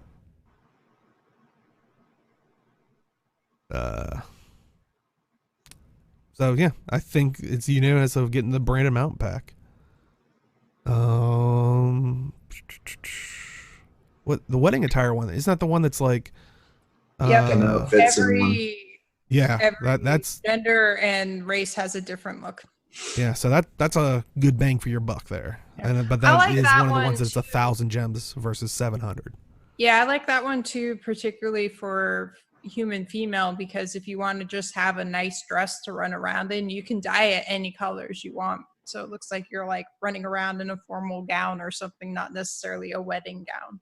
So it's very versatile. So definitely check out some of that stuff. Pick it up if you want it before it's gone. Sorry, I just had this thought in my head. It's like, I look amazingly beautiful in this dress. Now taste my hammer. Yeah, pretty much. That's all I got. It's funny. For my elementalists, it's more now eat fire. Last up in community corner before we get to the spoiler section, we have Design Deconstructed, which for people that aren't aware, it's with former narrative designer lead Matthew Medina. I think we talked about as one of the people that was part of the departure. He recently started a game design series on YouTube about deep dives into games concerning mechanics, story, maps, levels, and systems. And I think right now he's on like episode 3 or something. But the cool thing is, we talk about it a lot with the guild chats and stuff like that. If you want a deeper insight into like designs and all that stuff, he's kind of going through the stuff that he got to work on in Guild Wars 2, which I think right now he's on Heart of Thorns. I think he did a special like episode for some of the updated stuff because it was so it was like the right time or something. I think it might have been episode 2, but he's trying to do it like kind of chronologically as the desired effect. But yeah, I think it's definitely cool. Like I said, I think it's kind of right in that wheelhouse of the whole guild chat thing. If you like to hear the thinking process behind it, and like he talks about like even the way some things are done in games. So like one of the things in the newest one he talks about is one of the NPCs, you had to stay with them as they walk. So they made that NPC function itself as a tiny capture point with like a 1 second capture time. So that if you're within a certain area of it, it's considered captured and he'll move forward. But if you are out of that one, it'll immediately become uncaptured and it'll stop, which to me is really interesting because I always kind of wonder how that works essentially. And to hear that that's the essential mechanic behind the scenes for it was interesting. Mm-hmm. Oh, side note. Apparently he has a book out too. He does too? Yeah. I know we talked about Josh Foreman having a book out, which I see yet. But I heard apparently Matthew Medina had a book out. Oh yeah, I think he said he had one for a little bit because he was like, he was like, oh yeah, I've had one for a little bit and I just never. He's like, I'm bad at self-marketing. Yeah. Yeah. I'll find it. Yeah, because we mentioned Josh Foreman had a book out, but I remember seeing recently Matthew Medina had a book out as well. So I need to look into it.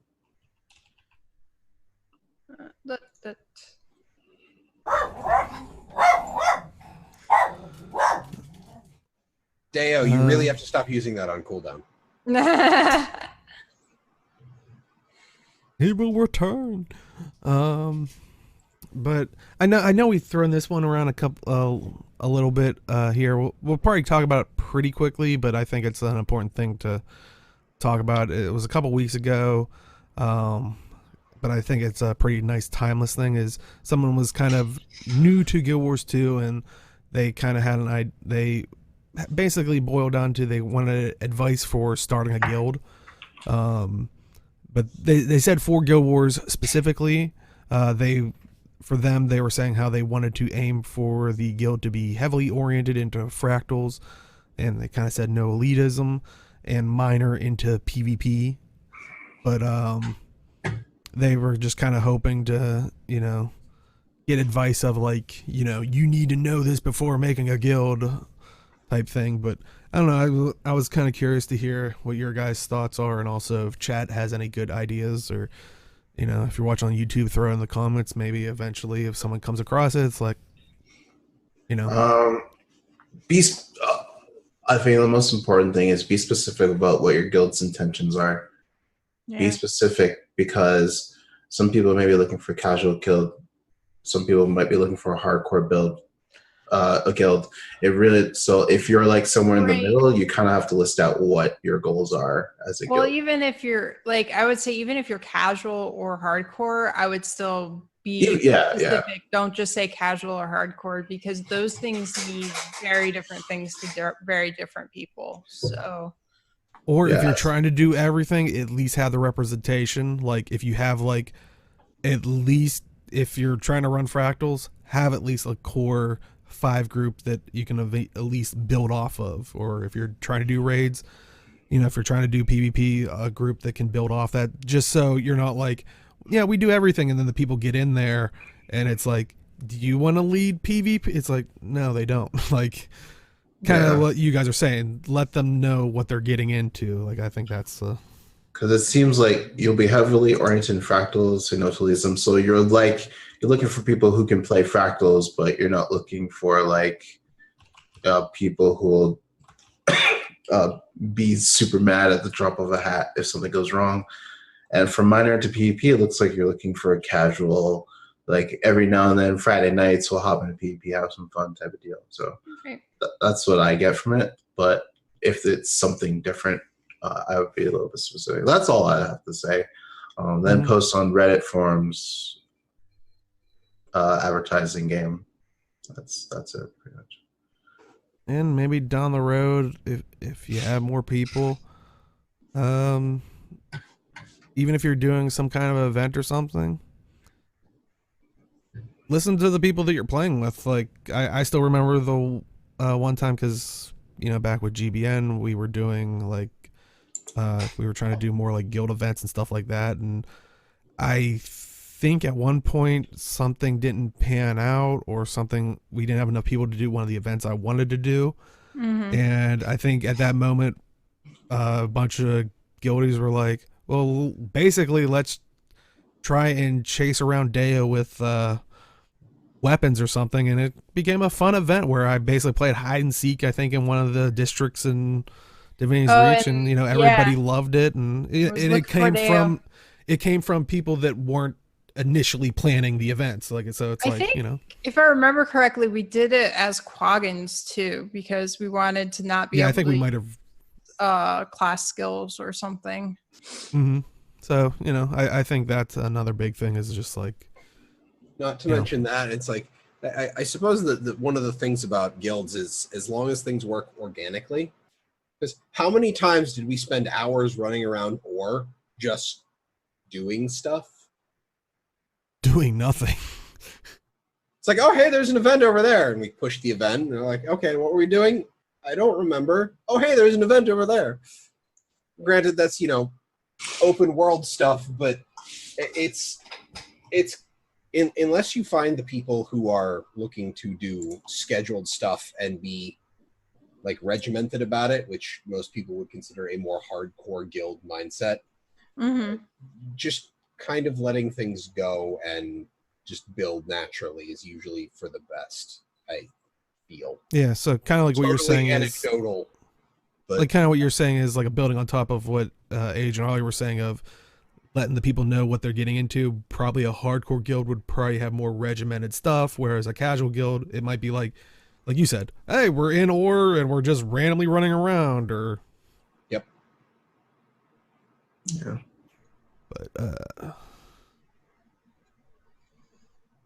But yeah, it's if someone else has any ideas, definitely let us know, or let it, in the comments. Maybe if someone comes across it, they'll, but I think you guys, that's kind of the biggest thing, is let it happen organically and let them know what they're getting into. But any other thoughts on Community Corner? Nope. Oh yeah. Okay, well, let's. Oh wait, actually, what are no, you doing? I'm joking. So we're gonna move into living story and spoilers and all that stuff. So this is the moment. If you need to pause it or stop it here, you can always come back to it. I'm gonna switch things over so people know, if they're watching this on Twitch, they'll be able to know what they're getting into, kind of like the guild thing. So spoilers. Okay, while you swap that over, I'm gonna go get myself some more water. I'll be right back. Okay. But yeah, so this is your time. So I switched that over. Let me put the spoiler tag up. All right. So I think everybody had enough time to get out of the room, pause it, run. But yeah, so let's jump right into it. I would like to say that I was right in my predictions, Yeah. even though they were very general. I said there would be a map that we would play on. I mean the story. I said there would be a dragon involved. I'm sure of it. I said Arene was coming back for sure. I don't know how. Arene's coming back. And I said if Krakatoa dies in this episode, that Arene would go away in some way, shape, or form. I don't know how, but she would. Go away. Yes. Yeah, as I say, I don't know if you could really say she was going away. I mean, yeah, I would say a lot of people called Joko magic, which that's why I'm a little surprised that it was kind of like. Right. Well, they kind of gave it to us because Glint made the point that Joko had to die before all of this could happen. So that kind of gave it away that was an important, really important thing, Yeah. I also want to say that ArenaNet are bastards because they made me cry during the first instance, and then they made me cry during the last instance, and that's too many cryings in one episode. I think that means they did their job. I always say, I'll always say it. If they invoke an emotional response or have the player base wanting more story, like they did with All or Nothing, and it is a good story that they're telling. And that's the funny thing is, like, on Guild Chat, they were even talking about, like, they were actually surprised about how much people kind of took to it on episode 5. Like, and I'm like, really? Like, I mean, I know I don't get like emotionally attached to it, but I'm like, I still remember episode 5. I'm like, we raised that thing. That was like, case like, oh, it's my kid. I'm like, F off. Like, okay, I'm back. Did you tell him the Snape kills Dumbledore? No. Oh. But yeah, it's they should have brought her back at the end of the last episode. Disagree. Well, and that's the thing, and I know a lot of people were talking because I was talking with Hypnotic about this when I was streaming it. He was thinking of the people that would come to the game later and play the stuff back to back. And I'm kind of glad, like, if you haven't watched the Guild Chat, I would definitely recommend it. It is a long one, I'm pretty sure, because I think it was like an hour and a half just for the story portion. Then they did the map one, which I think when they got to the map one, I watched like the first like a couple minutes. And I'm like, I have stuff to do, like, but I remember when they were talking about that, they addressed a lot of the concerns with this, but they even said they write the speed and the intent of how it's written is for the people that are playing it at the time, right? Like as things release. Play it later. Yeah, as things release. So when there is that 5-month gap, and they said you also have to kind of couple in the stories that like Kaith, the Requiem ones, like Kaith, Ritlock, and stuff like in Zafira, Right. and it's Hmm. man, you really hate the first instance. Okay. Part of me did feel like they did bring her back, Arene back quickly in the sense of like I was like, I was happy and crying, but I also had the same feeling. I was like, that was too quick. Yeah. What I don't yeah, okay, so in the first instance, I'm not necessarily I thought Furnace was hinting towards the actual flying on Arene through the mist and like taking down Zaitan. Kralkatork? Yes. I mean, in a way, also taking down Zaitan. In a way. Well, not in the first step, not in the first instance. Well, hungover. but he has the magic in him, that's what I think is funny because like Chad's even saying taking down Kralkatork. Let H make his point. Sorry. I think well, Furnace thought it was like a little too easy just to hit Kralk with all like the various skills. I saw what they did, but I much prefer gliding around and having control of the gliding rather than just being stuck. That's mostly because like I want to experience the fight. Like I want to like have that like this is the dog fight. This is the closest thing we'll get to Shadow Colossus, honestly. So I want to be the one flying around, chucking like bombs and like dodging things left and right. Right. But I understand from a player perspective that not a lot of people would like that, or would like have. I personally like that it was on rails because I have a hard time with 3D spaces.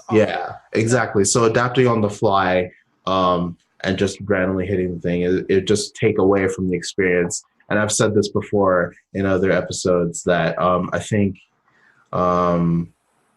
taking away from the experience for a mechanic isn't worth it. And in this case, they kind of bridged the gap in between. So like they found a good place. So that's why I didn't like this part. Like I half dislike this part just because like I didn't have the flexibility. But I understand. First I'm glad Raven Godspire brought that back up because I do want to talk about that stuff because it's a little more easy now since we're in spoiler territory. But with like what Chat's saying of it was cool looking but wasn't intense. I mean, it was the first story. Like, what first portion of any of the living stories was intense? I'm trying to think. But for me, it was kind of a letdown because here we are flying along Kralkatork, and even when the rocks were flying at me, I didn't feel really like I was in danger or in trouble or like there was no real like. I got smacked a couple times. So my problem is that they played this as a halfway point between a dogfight and a rail shooter. And that's not very satisfying. You either need to do one or the other. If it was a rail shooter and Arene was doing the controlling, you need to be able to focus solely on the targeting and the firing of abilities, which honestly it was difficult to actually pick targets. Right. Like most of the time I wouldn't notice them until I was almost past them and I was like, shit. And you'll notice that because I do have like some of the portions I went back and tried to record certain portions of the living story, and you can tell when I'm spinning the camera trying to find the wheat like. Right. So and I thought it was cool. It was cinematic, but from a gameplay standpoint, like I said, it's halfway between a rail shooter and a dogfight, and it's pick one or the other. Right. That was cool. Also, other thing, Arene suddenly talking, like actually talking, that threw me off for a second. I was like, wait, what? I mean, I was like, who dis? Yeah. New voice, who dis? Like at first I thought it was Kaith talking to us, and I was like, wait, what? What's happening? To be honest, her having a voice is nice. Like, oh no, I like it. It's great. just to talk about the bit of, I think earlier y'all said that people thought she was brought back to life too fast. Yeah. It's one of those things where it's like it's been days. 1 week since you look at me. Sorry. Now I want Chinese food. Thanks, Age. But bringing her back, it's been days, if not weeks, since the end of the last episode. Right. Like we've had people who have moved in camps. Like there are tents in the tunnel that you Mass Effect 3 ending your way down at the end of last episode. Yeah, when I first went in there and I was walking, I was like, ah, crap. Like this felt like the very it honestly it felt like the end of Mass Effect 3 with the way that the camera work was and the enforced walking, which I'm happy that they enforced walking.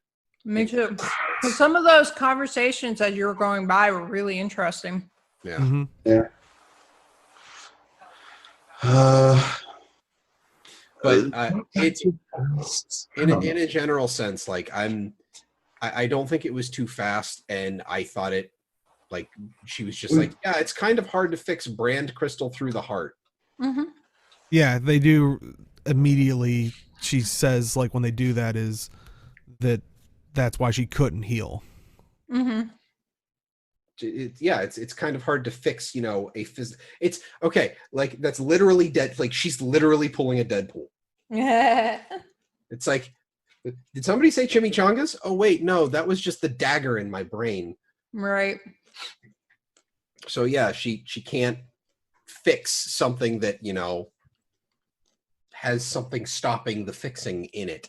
Right. Oh, also, I remember when we were talking about this before, somebody was saying that the lines of stuff looked like it was him actually bleeding, maybe. I don't remember who said that, but somebody said it when we were talking about the trailer. Yeah. And oh, they were yeah, I know, totally like, right. when Potatoes brought it up, and, like, a lot of people, like, the wisps off of it looked like... Well, I meant on this show. Somebody on this show specifically said it. I don't remember who said it, but whoever you were, you were right.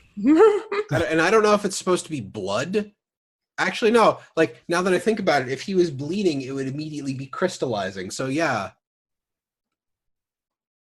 Okay, sure. Magic It's blood. interesting. Honestly, it's like, and part of the whole dogfight thing makes me wish that there was more to it or more opportunities to do it, because like...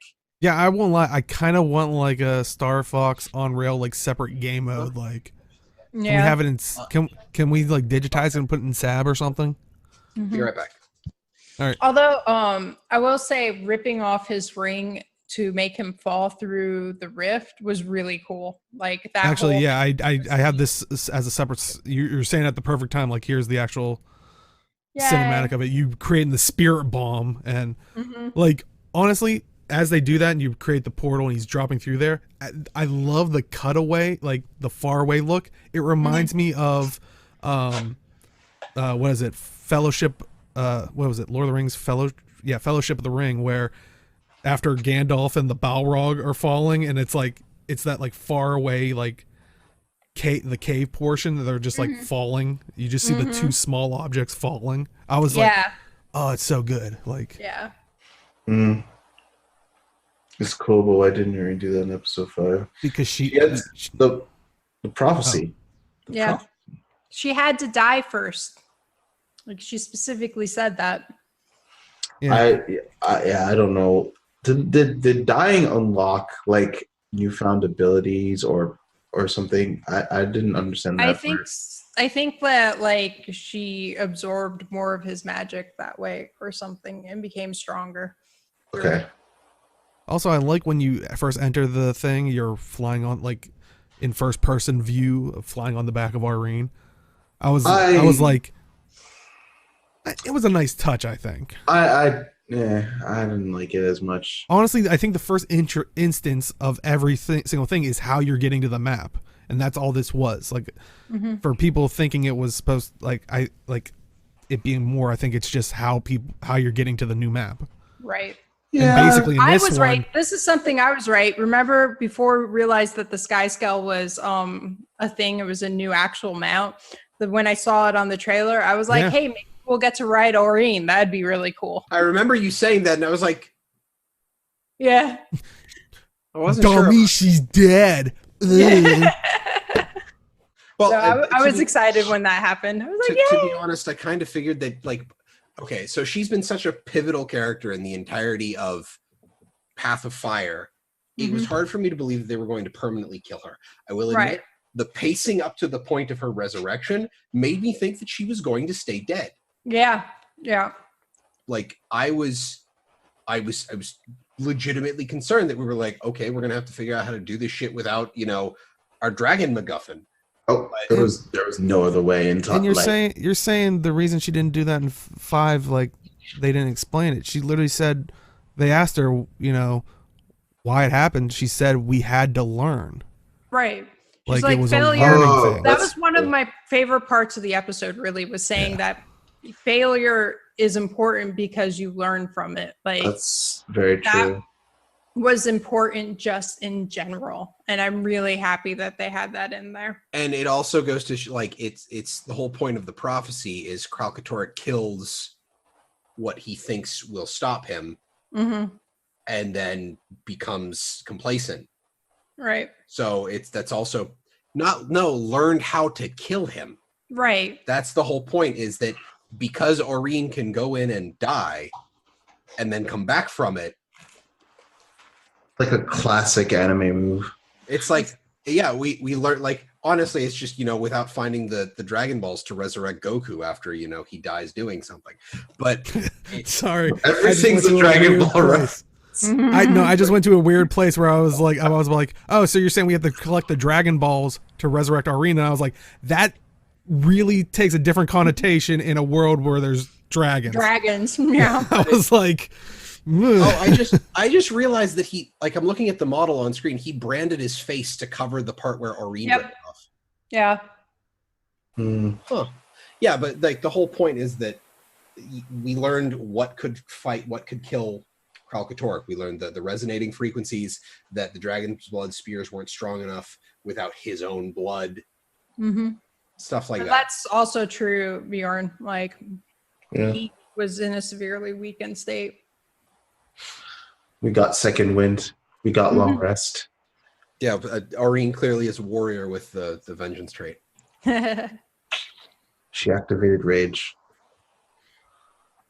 And yeah, But yeah, overall, I ripped liked off, the like, half first his face. instance.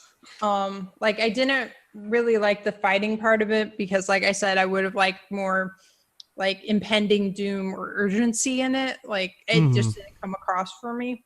But in general, I liked the first instance.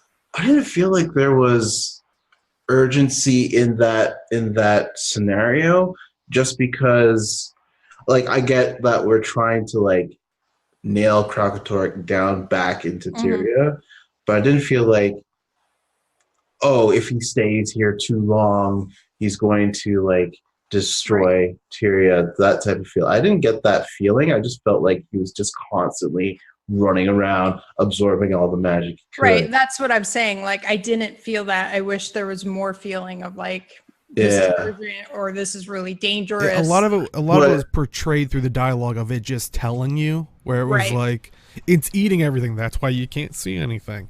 Yeah.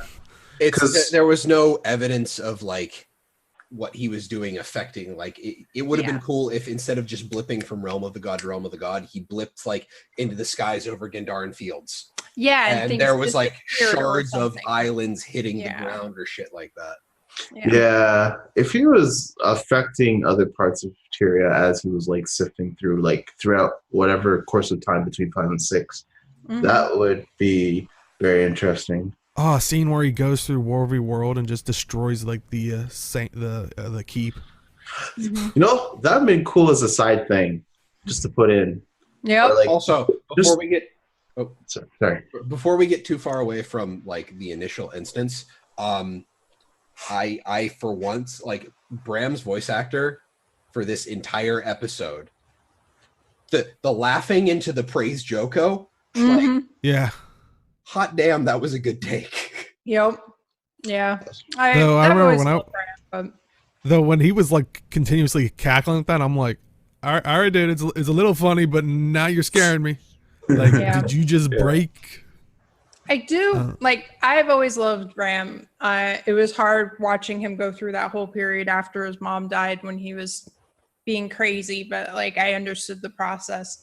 I was a little annoyed with him at parts in this episode though, because I feel like he's kind of going over the top of trying to take care of Timey, which I understand again, but at the same time, it's frustrating to watch him do it because like, it's got to be frustrating for her. Like she's not the kind of person that wants to be taken care of. And when they talked about on Guild Chat about Arene and stuff, where they delivered the line of using Grandpa, and I think she first uses it here.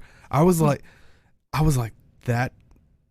I enjoyed it, like, and I was like, oh, that's pretty cool. But when they started talking about it, I'm like, actually, that was brilliant for them to do. Like, yeah, just that. Yeah, little it took bit. me aback when she said that, and I was like, oh yeah. It also like if you compare how Kraut talks versus how Arene speaks, is she far more mortal in speech compared to Kralkatorik's diction.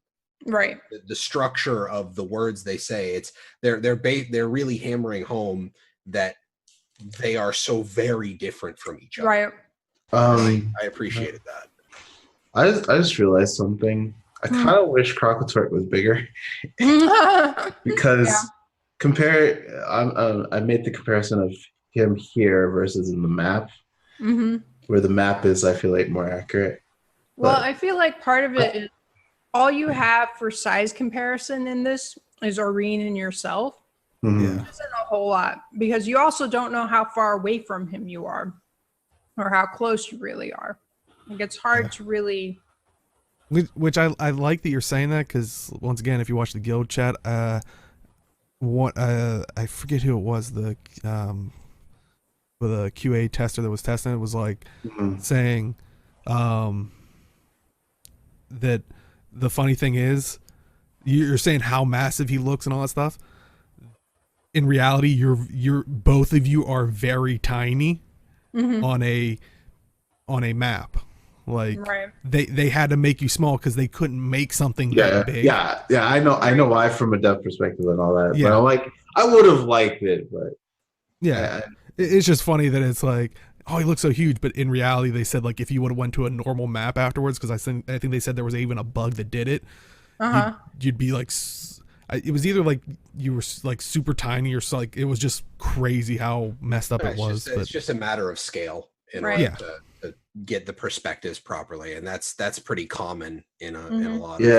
Like when you're first going through it, you don't care, obviously, right? But just like in retrospect. Also, let I say, like, it's really cool on the map when you're out doing stuff on the map that Arene will occasionally come by and help you. That was nifty. Yeah. Oh, honestly, a couple of times, like all the characters kind of played a role. Like Zafira, I think if you're in the underworld section of the map, all of a sudden, like I noticed a thing. She was, I think she even says something like in your comm or something, like she's like stand still or something, and you just see a laser come in and she sniped like a risen for me, or an enemy for me. I'm like, oh, like okay. Yep, it's pretty cool. Oh, trust me. Don't worry. I saw it and I already got a theory. Trust me, I got a theory.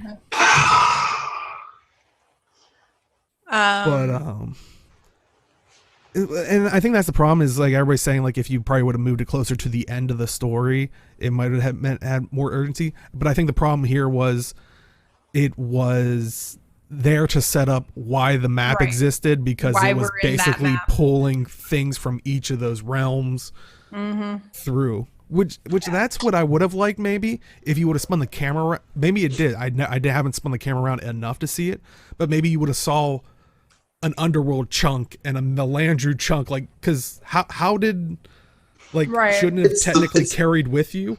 It's the mist. I'm not questioning it at this point. Wobbly. True. Timey-wimey. So it's like, can we talk about the map now?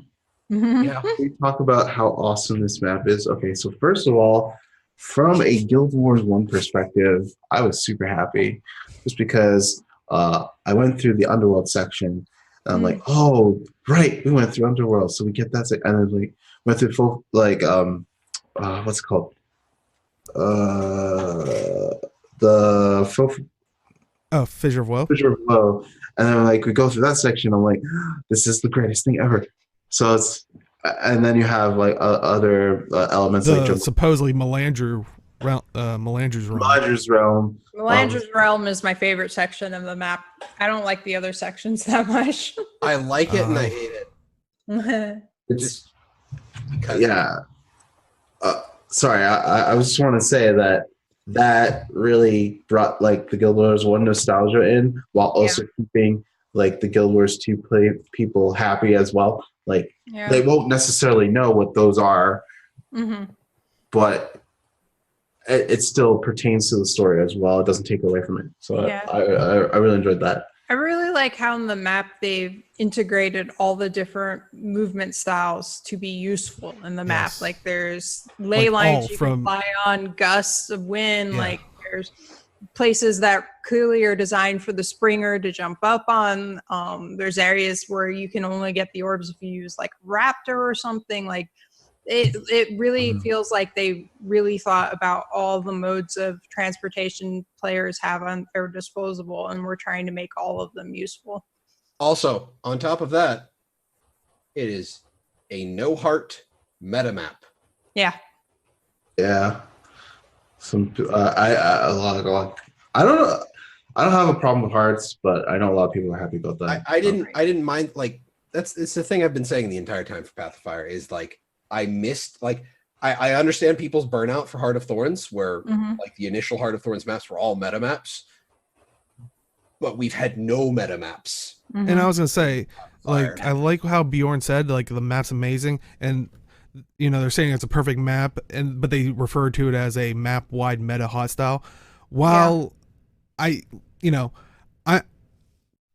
want to like come off of the idea of saying like the only way to have a good map is a map-wide hot style map, because and like we said before in the past, I'm finally glad they put one back, because like we said, we just needed a variety. Like in hot they swung too far one way, in POF they swung too far the other way. Now it's like finally we're getting a mix between the options.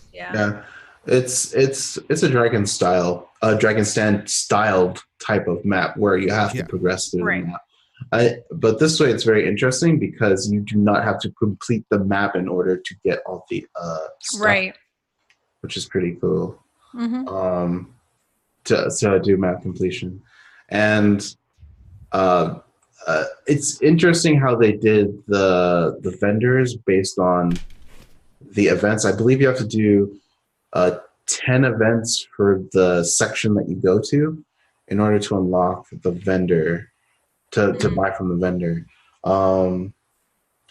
If you're doing sky skill, that's what you have to do. So that was an interesting bit.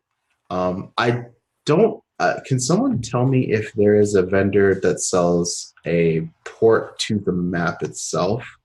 I don't think so. In theory, like story-wise, it wouldn't make sense, but I kind of want to port to the map. There's no like season teleport scroll. Yeah, I don't know. Because that didn't come from a heart vendor. Okay. Oh, Bjorn says there is one. Fire Zone. Thank you. I will find it and I will buy it, because I looked at the main vendor when I first landed in the map, and I didn't. I'm like, oh, okay. I did like the way that they incorporated the sky scale into the story. Like you discover them through Aurene and all of that, and then you use them to collect some of his blood to make the spear work and whatnot. I think that was you collect some of Kralkatorrik's blood in case someone's listening, because you went from sky scale to the. I didn't want them to think that you were like, hey, look at these new species and take their blood. I think that was the perfect amount of incorporation where you got to be introduced to them, figure out how basically they work, but they weren't like too like involved in the story. Yeah. And I think that's the kind of next step, is you go around taking readings of the whole map. Like you go from One thing that annoyed me, so doing that, taking the readings, there was Mhm. one reading that I had to take that was right where a champion elemental thing spawned with a whole bunch of branded. And maybe I wonder just if- sucked, but it was impossible for me to do by myself. I wonder I if that literally- was during an event or something, because when I went Yeah, through, it was I an didn't- event that popped up. Oh, But nobody was around doing it, so I was by myself. So like I couldn't get that last point literally until other players randomly showed up to kill it, and then I helped them kill it and then could do it. So that frustrated me a little bit. Like I wish they hadn't put any of the nodes where those events spawn, you know? yeah. Just because like I- depending on your timing, you can get stuck there for a bit. Shadow Refuge. Yeah, well, you're a cheater. Arlie, I have I something. also finished it faster. Arlie, there's something that'll cheer you up that I got from a coworker. What's up? Hey, if a dwarf gets lycanthropy, does it turn into a werecorgi? Coworker sent me that, so yeah. That's awesome. There you go. Huh. This Yeah. non sequitur brought to you by D&D. Nope. But yeah, you basically go around the map, and then like Arlie was saying, you meet up with Arene and Kaith, and originally hear about the sky scale, and you start feeding them the volatile magic, I believe, and then you use them to try to collect the blood on the spear, because now we realize the effect that the spear had on Kralgatorg originally, but it's like, oh, now that if we can get its blood, it'll be that much more lethal, like, to it, you know. So that was the goal, and you know, so No, basically test. kind of has you going around the map, but Right. Yeah. I don't know why, but when I got that new blood spear, like we had to go around testing it. I kind of went medieval and just like went back, fell demons. No. I have no idea why. I just went that route. Had fun with it. Mhm. Yeah. Well, it's super you had broken, fun in a so- game, weirdo. Yeah, no. What's Um, really cool is that you can pierce through people if you line Right. up. That was So my problem with the place the sensors bit. Sorry, I'm a little out of. I had forgotten that this had happened. I got stuck in the end of the meta, and they're like, "Go get spears so you can break the shield," and I'm just like, oh no. I can't replace my special action key right now. Oh, right. Yeah. So that's. I- I will say one thing, for it being a meta map, it kind of makes doing the story a little difficult Hmm. if you're in the middle of it, like being the big climactic fight. Right. Yeah, Yeah. kind of sounds like what what Arlie ran into. Yeah. It's, Yeah. Which, like, yeah, mother to my point is like you can ask for help, which sure that works now that the map is current and everybody's there. But you know, think about people doing the story months from now. It's gonna Yeah. suck. Well, they should play Thief. Delete thief. From game. Yep. well, if we ever do merchandise, I think we have a shirt, a delete thief. Yes. Hashtag. Hashtag delete thief. Yep. Um, And then the back of it's just all 11111111111. Sorry. but yeah, Matthias reminded me that I was doing something, and I think I was like close to done, but then the map meta ended, and I got ported back to the beginning, and I was way on the other side. Oh yeah. I was almost about to do one of the spots where the thing happened and I guess the meta ended and it was like the whole area is covered and branded and now you're back in the middle. I was like, seriously? Yeah, I had a moment. I'm like, what? Yeah. Oh, it's doing the dragon stand thing. Yep. Yeah. Oh, we didn't talk actually, about yeah, we didn't talk about it, but we can talk about it here. And yeah, because I heard a lot of people about that were upset about that there was no new like legendary trinket Yeah, I thought there because would we be. had one in last season, which Mhm. once again, one time does not make a pattern. Like it's Yeah. which I saw some people taking that into account that it made it a bad season. I'm like, just because you put blind faith on like based on no information, You Oh, made an like- assumption. Yeah. yeah, So okay. I mean, granted, I would- would have liked it too. I think it would have been a cool thing we talked about in the past, but there was no information where they were like, yeah, we're definitely doing that. Yeah, so what I thought, okay, I thought we might get one just because, last season, at the end of the Right. season, we got one. But last season, it wasn't announced whatsoever that we were getting it. It was kind of like a surprise thing. Right.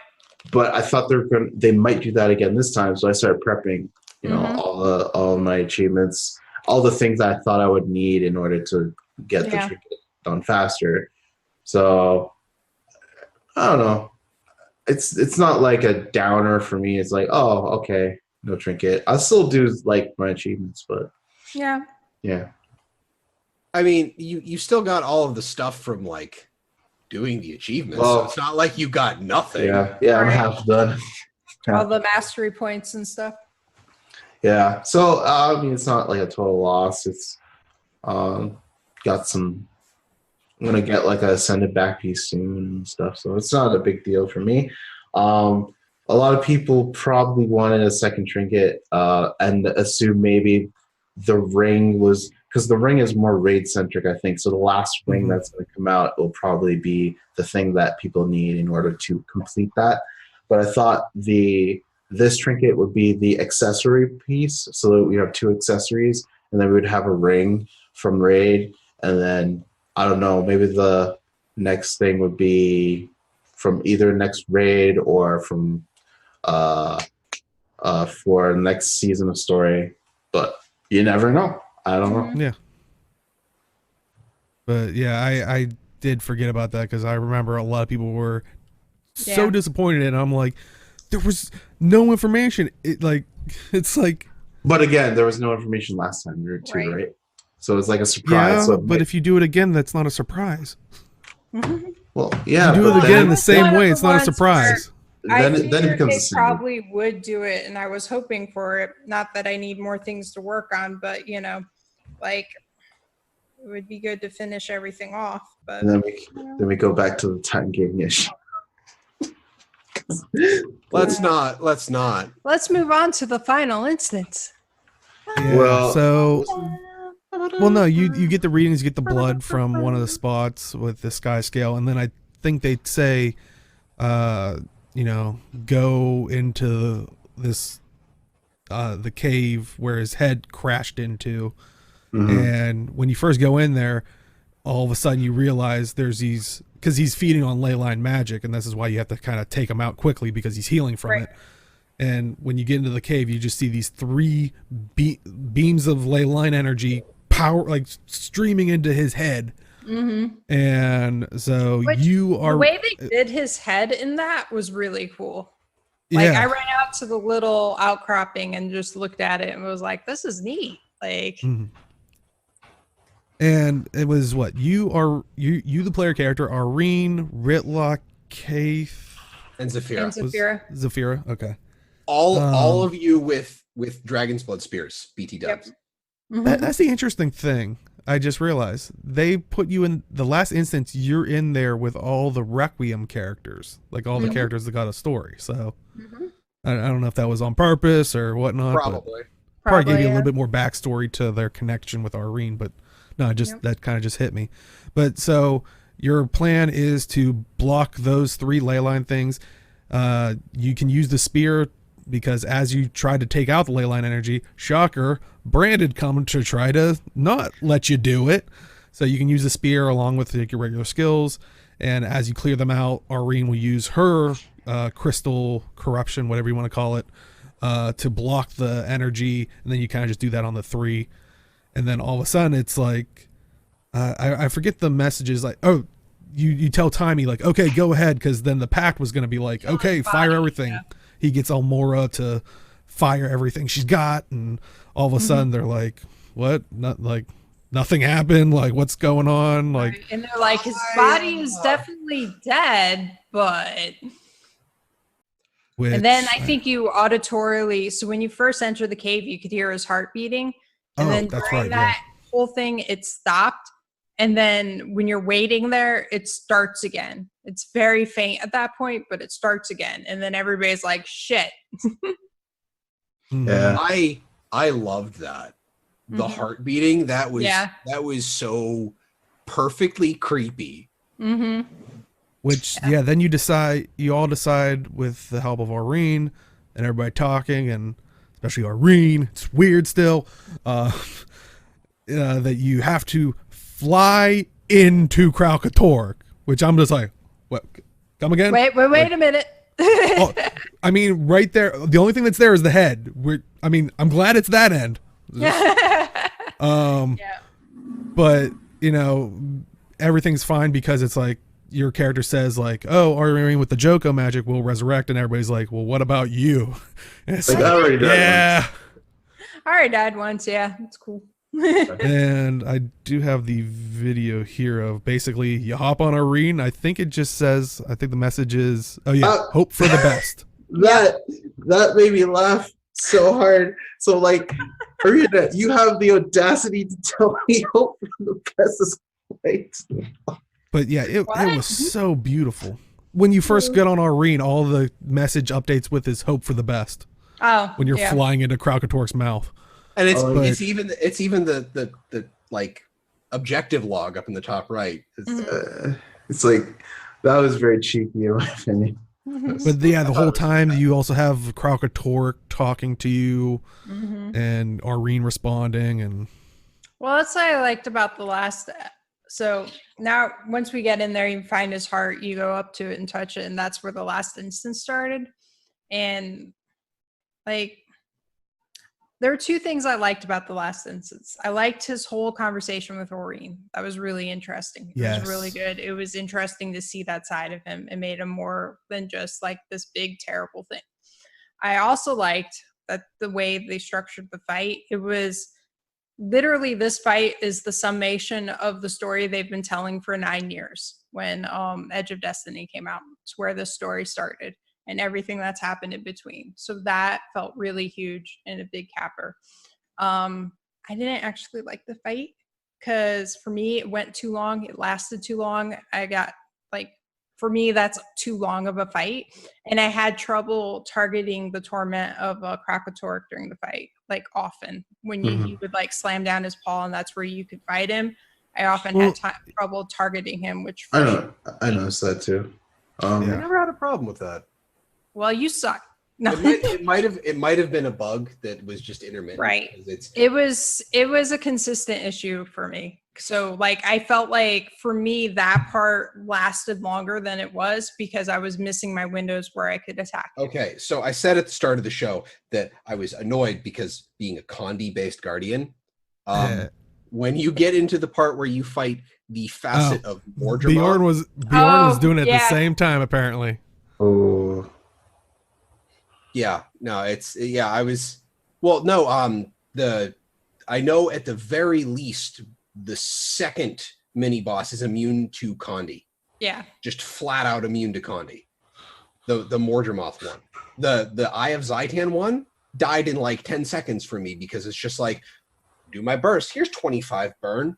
There goes the fight.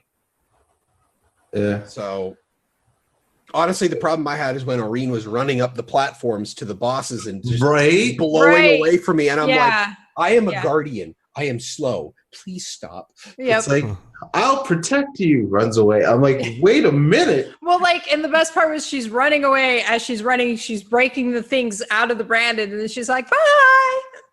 Yeah, and then the first time I played through, because I went back and got these because that way you wouldn't see my stream setup stuff. But the first time, I noticed she was just booking past the stuff, and I'm like, where you go? What? Still back here. But this time when I was going through the portals, at least I don't know if it was a bug that was patched a day after or something, but she would actually break them out and then stay and fight them. But yeah, I have had times where she would break them and then just kept running, and I'm like, okay. Yeah, that was very odd. She Leroy Jenkins does. It's interesting that you brought up the Condi immunity because, like I told you, my elemental is still running Viper and Sinister, even though it's not really a condition build. I did notice that fight took longer, but I didn't realize that it was an issue with the conditions. Yeah. So I went in raw power, so yeah, I didn't notice at all that the condition was immunity. Yeah, it was like I had to deal with like multiple times of the Mordremoth avatar jumping, and it's just like, Yep. oh my god, let this Yep. end. Yep. And that's anytime something is immune to Condi, I just sit here and I'm just like, why? Right. Like after the big Condi update before Heart of Thorns, why do you make things immune to Condi? Yep. Yeah. But Yeah. yeah, so basically the interesting thing is you get to, as you saw at the end of this video, when the heart, basically you find out it's the heart, that ball thing, it transforms and gets this thing around it that you have to fight, basically, and I think they call it Krakatorg's Torment. Mm-hmm. And as you fight it, how the fight goes, after so much damage you do to it, Arene will protect you, open up a portal, you go through the portal, and then what seems like you fight the 3 aspects of the other types of magic that he has collected, which was, I think first you fight Balthazar, which, or a version of Balthazar type thing. It's like basically the Balthazar reverse fight. order that he absorbed the magic, basically. Yeah, and then you fight the internal version of Mordremoth, the little pudgy dragon. Potato Mordemoth. Yeah. And oh no, trust me, I got a whole separate section. And then the second or the final one was the Eye of Zaitan, which is representing Zaitan's. Which it's really interesting to me, the concept that these things were tormenting him and like really turning him and changing him, and like they made the point that no one is supposed to contain this amount of magic, and like it was really, really interesting to me. It was really interesting. Wait, before I go, we'll get through the whole story because I have a whole separate theory. Like it's, okay, I just wanted to. Okay, so I found that concept very interesting, and it was just because at the very beginning, like Gwen's prophecy, and then Krakatorg had the vision of like everything that's going to happen, and Krakatorg was generally just afraid of how things are going to turn out, right? Right. For very beginning, that's the reason why he was like gathering all these different magics. But in the process, like the legacy was coming true because all these magics were essentially corrupting him. And I just found that like that realization at the end is like it left me very conflicted in terms of how I feel as Krakatorg as like the villain of this. Well, like it's essentially our fault he became how he was because we killed Zaitan, which released that magic out, and he absorbed it, and then we killed Mordremoth, which released that magic out. So like we started the whole process of him. This is what I'm kind of glad they did, because they talked about it a little bit on Guild Chat, and it kind of reminded me of how I saw people talk about Thanos in both Avengers things, where it's a villain that you can kind of see where they're coming from. You're like, oh, they're not necessarily doing it for like, I'm just pure evil, ha ha ha ha.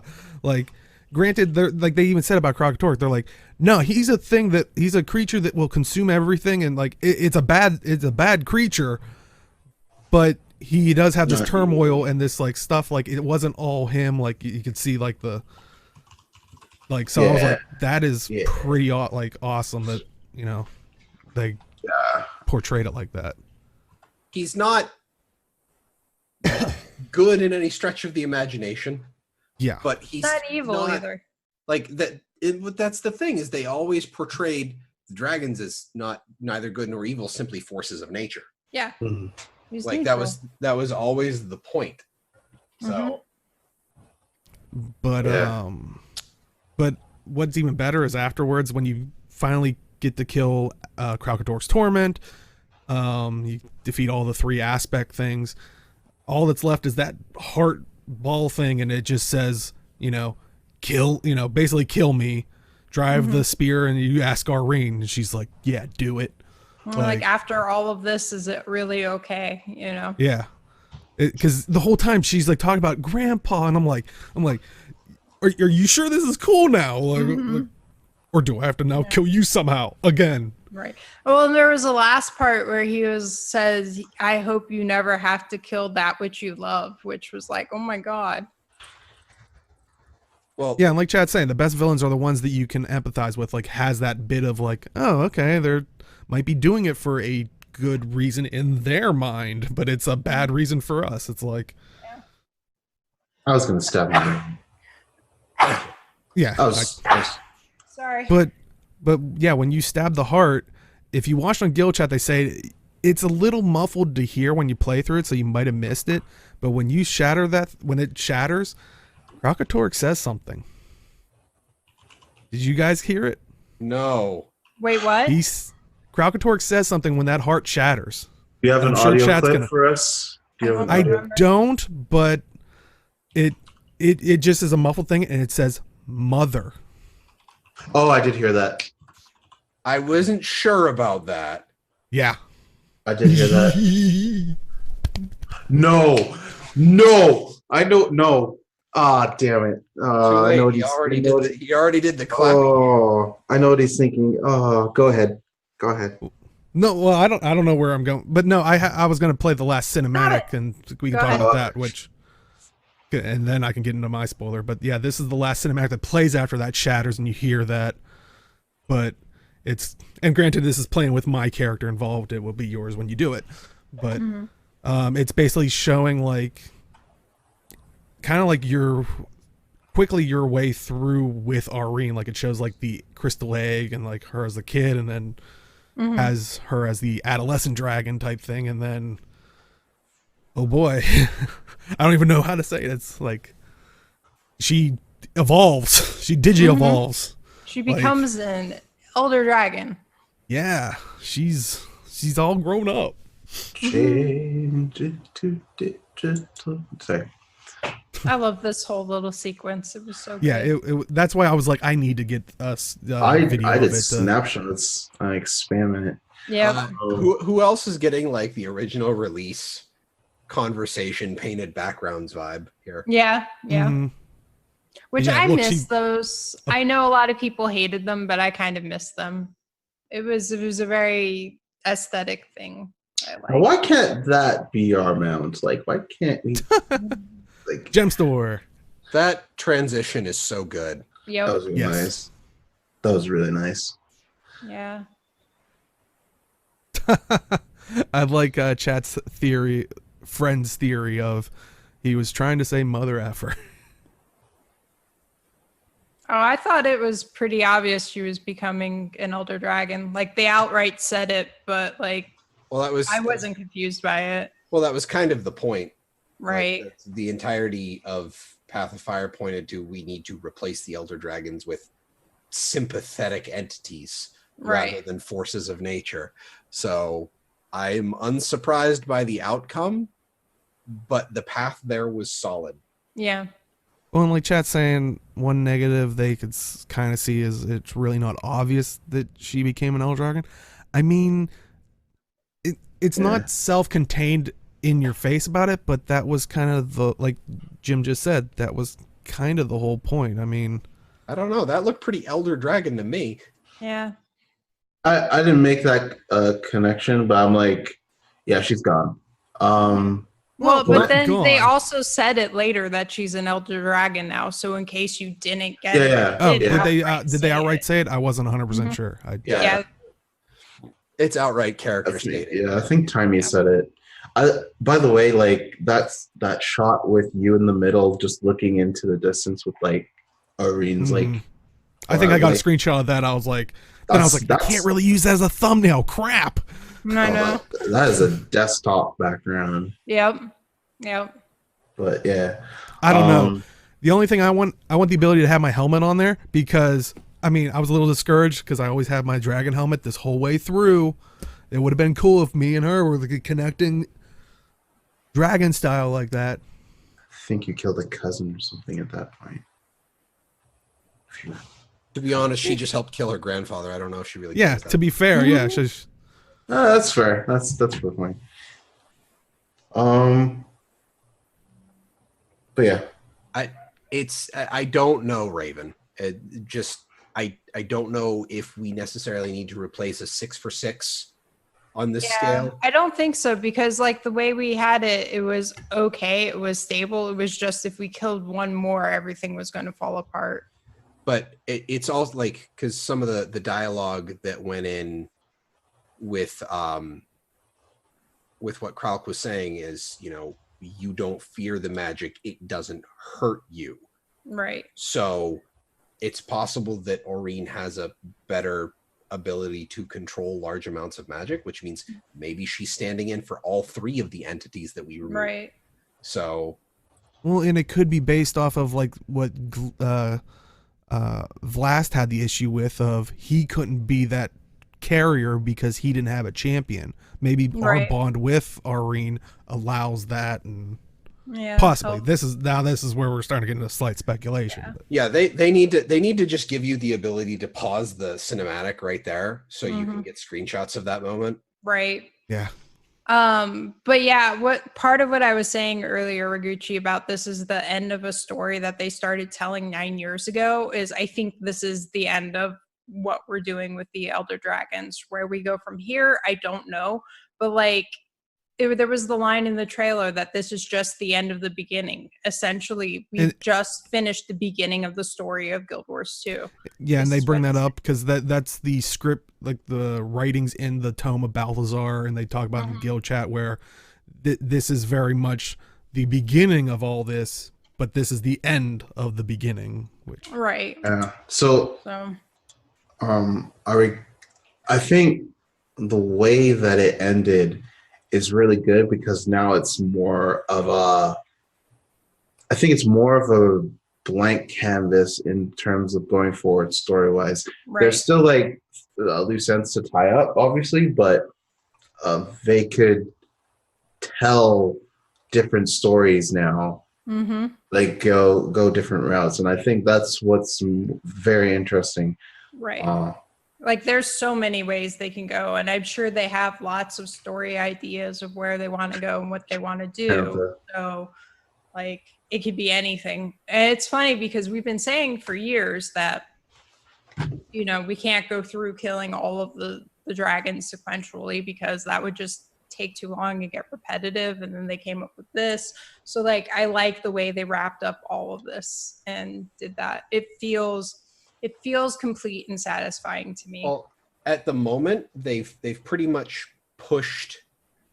We have an answer to GuildMag and Primordius in the machine, Mhm. which I'm pretty sure we can replicate at some point because I know Right. the thing blew up. But that leaves bubbles. Mhm.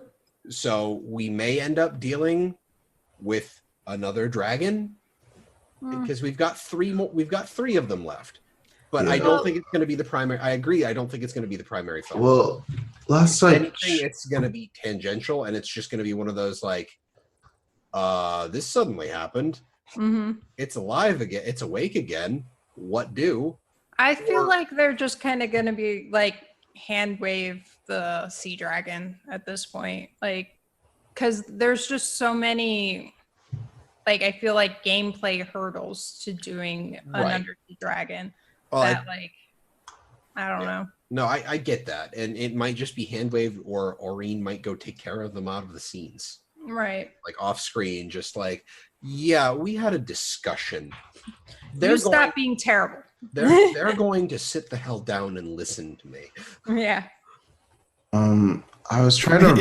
is she the Daenerys? She's like, I am the like I'm the chosen mother of one. the dragons. Yeah. Was it the deep sea dragon that was preventing travel to Cantha or something Yeah. like that? Yep. Yes. Okay. I don't know how that plays. Like, I would love Cantha, but Great. like, there's a whole diplomatic shift in Cantha that I would love to Right. explore. But I don't. We have to get past the deep sea dragon now. What they could do is like retcon it to like be like it fell asleep or something. Yeah, like it ate a lot of magic, got tired. Like it didn't get corrupted by the other dragons, so it just did its normal cycle. Yeah, or something like that, just to write it out, or we deal with it. I don't know, but And chat's saying, the biggest issue is how we deal with like any threats if we could just call in. Yeah, I Aurene. don't think Do she's you- going to be at our beck and call. I was gonna say, do you think we will? Because now she has a purpose of balancing Tyria. like Like Yeah. she now has to shepherd magic. She Yeah. Yeah. Mm-mm. I kind of think of her like Captain Marvel. She's a really strong force that's out there, but she's really busy. She can't be there Well, for she's everything. gonna. I think she's gonna take on like the Glint role that we saw in Guild Wars 1, where she never really did anything. She just was like, "Hey, this is a prophecy that you need to fulfill. Yeah. Here's some information, and now you go do it. Aren't you a giant dragon that could just? Yeah, you could. But Okay, you but need no. to do it. Yeah, Do we I'm get stuck in this grain of sand, so I can't. I'm you know. Do we get a Arene pager? That would be amazing. That's just my thinking on it. Is Wait, that's how they're gonna deal isn't with it. Keith kind of an Arene pager? It'd be like, Keith, call Arene. Oh Come on. wait, yeah. Arena's technically branded, or Yeah, Kate is technically branded. Yeah. She's, yeah, her state now is like, She's branded by she is corrupted by an elder dragon. yeah, but it's Well, she technically like she's a minion of an elder dragon. I mean, Yeah. yeah. Well, what I was getting at is that her connection to Arene is more. How does that work exactly now? Because I guess the more distant away from her, the less she can feel, but she still feels her. Like, how does that work? Mm. Who knows? That's interesting. Also, I had someone come into my stream and he hasn't played Guild Wars 2 in a while. It's like, when did Arene get blue? I'm like, wow, I haven't been really noticing that, but yeah. Yeah. Wait, what? When she get blue. Because Arene's always been. I mean, blue. Kate, sorry, Kate. Oh, I was like, Okay. Oh, My bad. since she's been out of the egg. right. Sorry. I didn't even think about it. I knew what he meant, but I said Arene too Yeah, because you I- said it. And we're just continuing it. So yeah, Yeah. but I never noticed it. I was interested by the fact that Kay said she's going to return to the Grove now. Like, I Well, feel she like has she's to gonna find go- her next duty, her next right. Wild hunts, yeah. Like, Though that's which, the weird by the thing. way, she's the only Savari who's had 2 wild hunts. Now she's going to have a 3rd. Well, I was gonna say, I think this is gonna be a weird turmoil for her that I don't know if they're gonna just explore in the game. Is basically like you said, jokingly saying Kaith is the pager. Isn't that what technically the Pale Tree should have been to Mordremoth? Like, Oh. is she now Yeah, her own? But she was corrupted by the tablets and stuff. Yeah, but I'm just saying, like, she was the information. Like, I could just see in my mind. I was thinking like I could see these. What is it? The Crystal Bloom order or whatever that popped up would be like following her, going, "Hey, can you tell Irene that we still love her?" She's like, "Oh, just leave me the f alone." Like, She knows. Stop. Yeah. That could be very interesting. Mhm. Like, does that spawn? That spawns a new faction. There's also. The Crystal Bloom Knights. So. I'm also curious if maybe the Pale Tree will kind of like not go away, but become more passive, because one of the things that she was always like was said at some point was she was the protection from forces outside. And that was one of the problems with the Nightmare Court, was they removed themselves from the Pale Tree, so they were no longer under her protection, which her protection was from Mordremoth. The Nightmare Court and all of that were more susceptible to him than others. I was always So- disappointed that we never got more Nightmare Court and Hot, but Yeah. So now I'm wondering, now that like all of that's done, is the Pale Tree just kind of going to be more passive and not really a thing, you know? to be fair, we I haven't mean, heard from the She's Pale in Tree. retirement. I was was gonna right. say, because I'm trying to think. She was damaged from season 2 to Hot, Uh-huh. and we really never got any information from her. Like, Like how she's doing. She was Yeah. in recovery. yeah, she's just been in recovery for however long this has been. Yeah. Like Also, Zoja. Yeah, like Zoja. But that's what Maybe they're happens. hanging out. Yeah. I suppose that's what you get when you have, people who are really busy voice your characters. Well, I was like, who Right. does the voice for the Pale Tree? I don't like. No, I don't think the Pale Tree was like had a famous voice actor. I think they just haven't written. I don't think there was really a good role for her to play in the story they've told since. No. Yeah. She was the information dump at the end of season 2, and that was about it. Yeah. Kaith can just blip. She's a thief. So Right. like Yeah. She's one of them cheating thieves, so she can do whatever she wants, apparently. Yeah. That would be cool. Current events that maybe follows Kaith and that like this weird dichotomy, that she's dealing with, almost kind of what Zafira went through of like her religion is basically her beliefs are changing. a crisis of faith. Mhm. Yeah. So yeah, That's that could be interesting. kind of interesting. Yeah.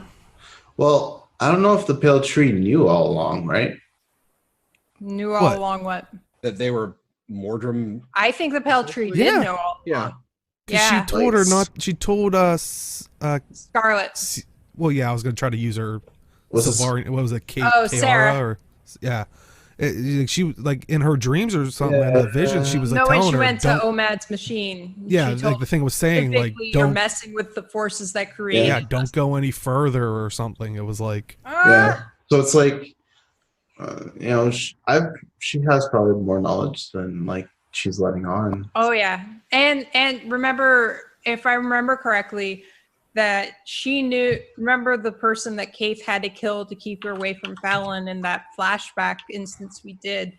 I believe the Peltree told her to go help her. Like the Peltree knew that one had that information.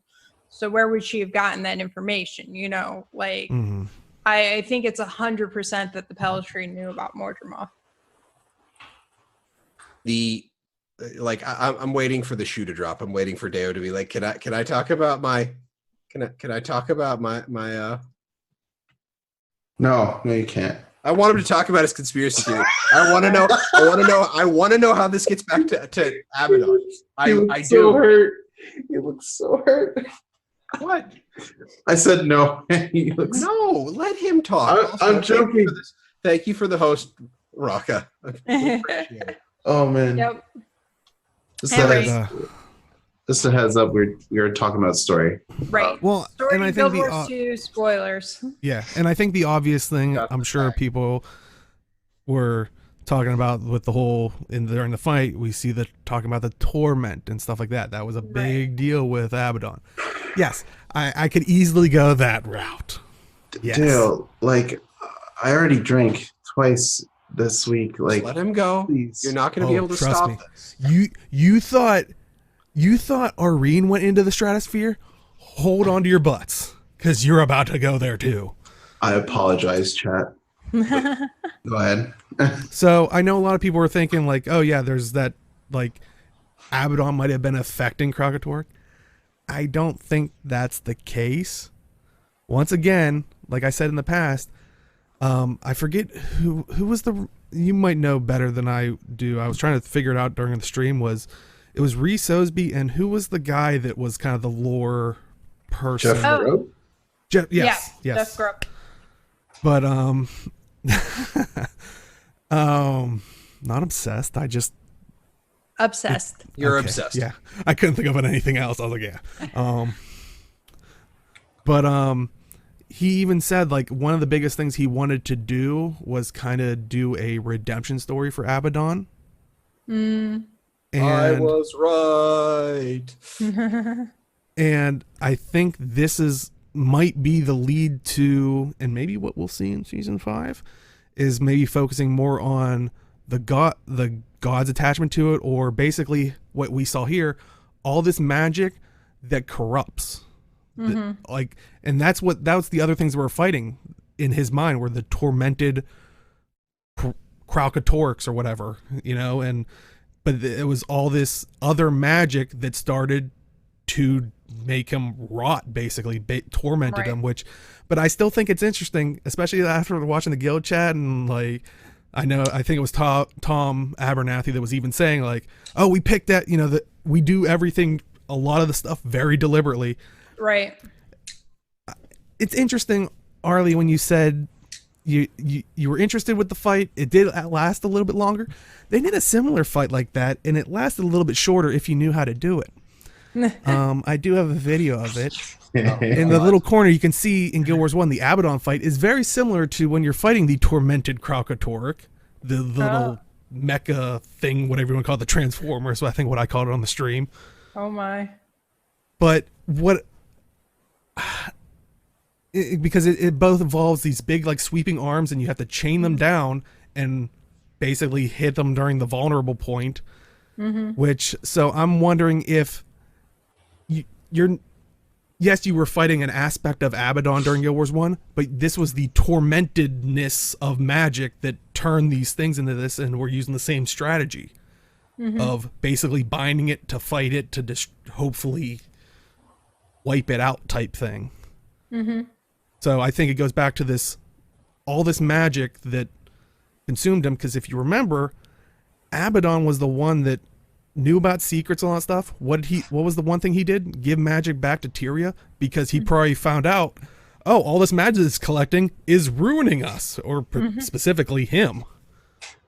Which makes me kind of think, a lot of people, when Cormier came back in POF, and we saw her keep thing, have that little bit of corruption at the bottom, I wonder if that was still remnants of Abaddon, or maybe the gods are using whoever's in the Abaddon position as this vessel that now she's becoming corrupted and turning Abaddon-y. Well, like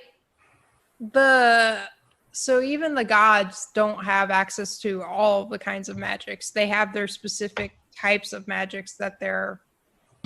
But it's well known that they have traded off spheres of magic, so it's not like they're stuck but they into don't that. all have all of the magic all of the time, is what I'm saying. Like, well, there was at one point where they collected all the magic, and because Abaddon was the one that gave magic to to Tyria, right, or to the humans, right. But I think that was what he was seeing, was that when this magic was all collected and trying to be contained, it created this. Or he gave it to the humans and stuff, hoping that the magic would corrupt him because he's a terrible person.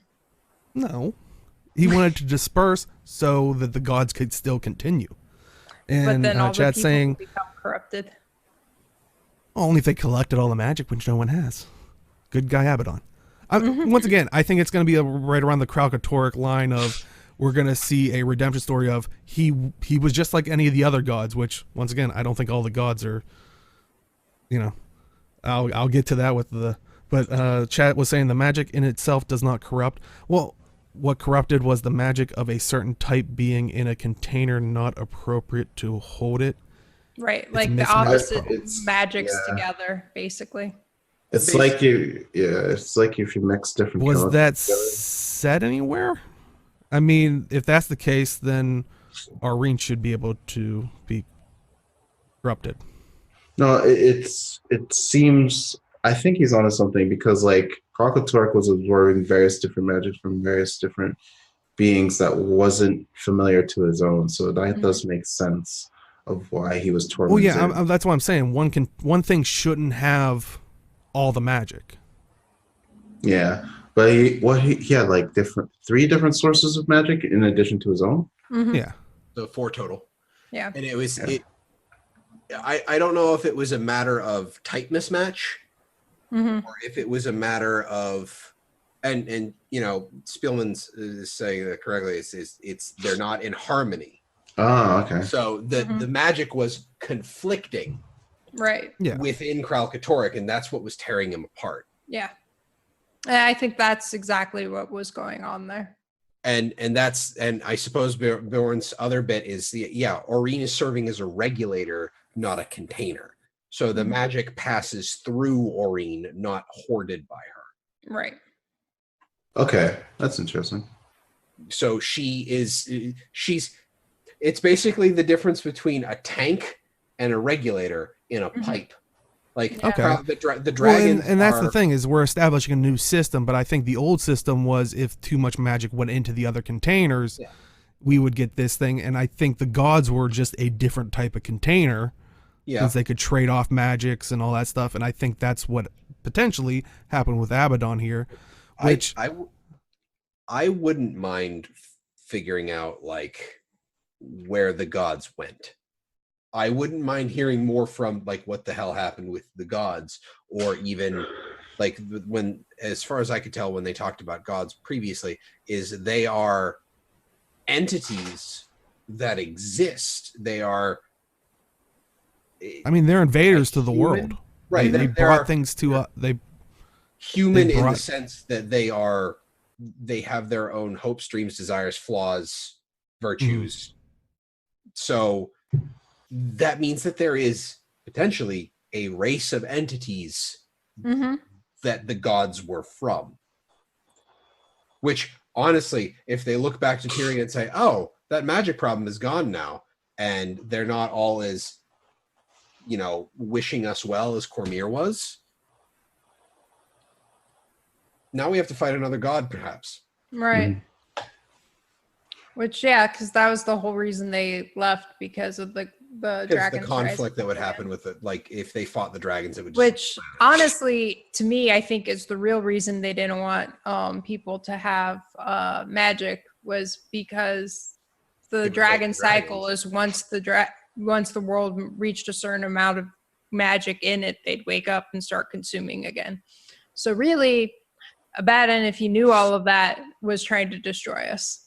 But also, if you kept it in one spot, it was going to destroy them. It wasn't going out into the world. That was the thing. As soon as he gave it to the people, there's. But he left it in one container, like we were saying. But it was contained. Here. That's the thing. Like the dragons wake up when there's a certain amount of magic out in the world. Yes, but I'm saying he's trying to save their own butts. Like. But it wasn't contained within, they weren't, him giving magic to us didn't take magic away from the gods. It's not a zero-sum thing there. Us having magic didn't make the gods less powerful, less magical. Good guy. It was more like we got magic and then it was amplified throughout the world rather than being concentrated into one focal point where it could be contained, as it were. The dragons wake up a certain magic. I thought they do, and it's one of those things where they're basically filters. Think about this way: when you're sleeping and someone starts cooking bacon in your house. Can that wake you? Sure, you'll wake up eventually, but does the bacon wake you up faster? Hell yes. I mean, for those of you who are vegetarian, pancakes, any other thing that is not pancakes made of flour. The smell. Yeah, I think that's a twofold thing, because they wake up as they sometimes use the words hungry. So if you store the magic away from them, if it keeps getting diminished, it's going to wake them up. Right, if you use too much. The way I've always understood it from what they've said before is that it's also when it's not necessarily just when their magic levels reach a certain level. It's when the world itself reaches a certain level of magic. They're like, oh, that seems really tasty. I can sense it. They can sense the magic around them. Well, this other part that I was slightly reaching for, because this one I still think this is right, that we're going to see a redemption story of Abaddon. I'm telling you now, redemption story of Abaddon, because of all this tormented of too much magic in certain containers. Can't redeem what's dead and gone. We're going to learn more about the gods in this way. I mean, Abaddon is Deo's thing. Scarlet coming back is my thing. and if either of us is ever right, no one will hear the end of it. Right. I already can't know. wait for that day. Come back. I already know the day Abaddon is mentioned in Guild Wars 2 story, will not hear the end of it. Well, mentioned as in he's coming back or whatever. Yeah. Oh yeah, I was already slightly insufferable when they did the map with his statues. I mean, I know. Yeah. Slightly. So yeah. But speaking of insufferable, the other part that I've kind of noticed about this, which had a little bit of similarity, if you look at least the art of the murals of Abaddon that appeared in Guild Wars 1, which once again, it doesn't prove one way or the other what he actually looked like, but it gives us a better inclination of it. Weirdly, if you look at how he looks when you fight him, he has this weird thing in front of his, at the bottom of his face, which at first you think maybe that's his mouth, but it goes outward, which that could be just a Guild Wars 1 model design thing. Mm-hmm. But it's weird that there's a mouth that goes outward, and if you look at it, it's hollow. I'm wondering. He was muzzled. Maybe. I'm wondering, because it looks similar to, if you compare it to, the orb that we shatter at the end. Mm. What if this is part of this corruption? I'm kind of trying to look at it here, but... And like I said, this is also from a very old game model of, Abaddon, but... I'm Right. showing that it wasn't a inward thing that you would expect a mouth to be. Right. It's a chin, but that's where his mouth mandible things are. I don't know. Your helm has too many faces. I don't like it.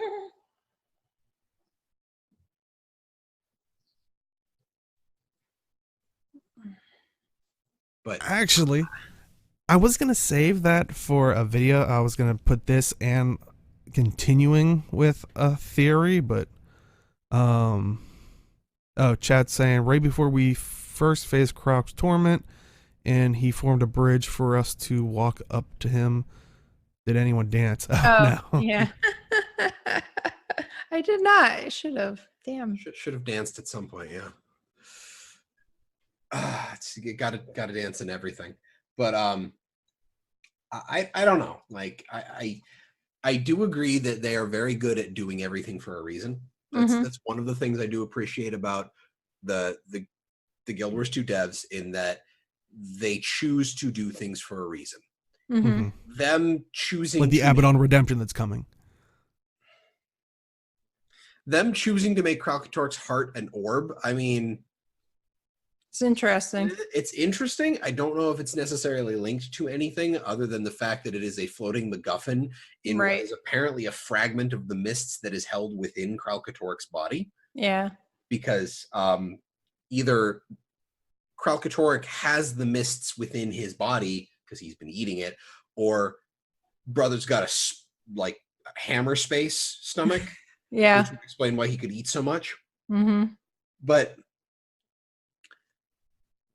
I don't know. Like, I don't know if that means anything. Mm-hmm. I am curious about the mother line because they never talk about the dragon lineage. Mm-hmm. Well, and that's why I'm wondering. I was going to address that and I was going to try to make a video, but if you guys have time, I'm willing to. I actually was going to say I need to get going because I need to get ready for D&D. So Okay, yeah, I was going to say do a video. Yeah, because I was going to have this portion and then kind of maybe what I think the mother thing could mean. Mother. I was thinking Rebel Yell, but okay. But yeah, I honestly, in the end, like I said, I think the ball thing was maybe if they are doing this Abaddon redemption story and that's the way they gone, maybe they looked back at that and said, hey, maybe we'll use, I don't think they were like, oh, this just conveniently, but I think they maybe were like, okay, let's use that orb looking thing and maybe so I'm not. Oh, one funny thing I wanted to point out in your video there, the Guild Wars 1 video, was the way they wrote the damage you were doing. It looked like you were doing negative damage. Oh, yeah, because it just says minus whatever. Yeah. I was like, wow, I'm so happy they didn't keep doing that because that would really hurt my brain. Yeah. It was a simpler time. Yeah. I have not gone after the achievements. Like I said, I got to play it on Thursday, and then I was Friday night collecting kind of the footage stuff for this, and then basically I've been busy all day today. Swoop way too fast over Kralkatork. Yeah, I haven't gone back to try, but like I was saying, when I did it, I was not seeing the points soon enough to have a chance to do it. It feels like it takes too long for them to blip up in order to get the right. And then sometimes it felt like the only one I could see was on the other side of him, which I couldn't actually attack. So frustrating. Anyway, I too have to go. Okay, we'll do the outros. Been 3 hours, so yeah. Yeah. Well, we'll do outros, and I guess me and Age will do after show for a bit. And Mhm. remember, Tyria now is, well, pretty much in an hour, I think. So, but Yeah. definitely check that out. We'll do all that stuff. But Jim, where can they find you? I can be found on Twitter at MalthanusMMO. You can also find me here on twitch.tv/MadRealms. It's 2 A's in the Mad every Wednesday at 8 p.m. Eastern Time for Vote to Kick every other week. I flubbed and totally forgot to upload the episode with me and Deo talking about video game difficulty. I'm going to get that up this weekend, and I'll leave that poll open for an extra week. So there's that. And then also randomly on this channel for completely different stuff. I was doing Minecraft: The Chronicles of Florida Man because we started in a swamp. But one of the longtime Minecraft modders, Pahmar, I'm one of his patrons, and he has some servers that he was going to spin up, and I was thinking about streaming some of the server play on there. So check out for that. And I hope to see you all in chat, and I hope you all have a fantastic evening. Awesome. Excellent. And Age, where can they find you? You're muted. Oh, you're muted. Oh, sorry. I got up, came back. Yeah. You can find me on Twitch, Twitter, and YouTube at Age Night Road. As we mentioned before, I put out a video on Exordium. If you guys want to check that out, I did slow motion stuff as well. So if you guys want to see details, and I can also put it out like a non-slow mo version if you want. So let me know. Upcoming, not much, I guess. Probably just gonna play through the new content. Maybe a new game here too. I'm still building new PC, so that's gonna be like a month or two, and then I can play like all the cool new fancy games in high Minecraft. in 4K? HD 4K Minecraft. Ray tracing 4K. Yeah. Gotta get them Nice. ray tracing then. Yep. Yeah. So that's all I got. Awesome. And Robin, where can they find you? You can find me on Twitch, Twitter, and Instagram at Arlie82. Yay. Awesome. And you can find me at simply_Dale on Twitch and Twitter. And I guess I should plug the YouTube thing, because I guess if I do my lore or my theory video, I'll probably throw it on there.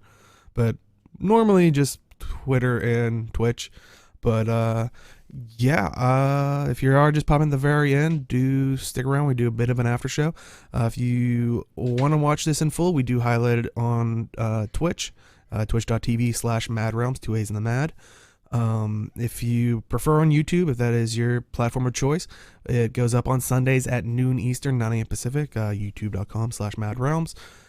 If you want it all in a nice little cozy package, our website, Mad Realms, 2 A's in the Mad, of course, madrealms.com, and we put that up. It goes live at the same time, Sundays at noon Eastern. It also has the audio version of the podcast, since we know people wanted it. And that's a nice place where you can kind of see all the stuff that we've been doing, like Vote to Kick, how Jim was talking about more, and the other stuff that we're planning on spinning up here For free. in the coming months.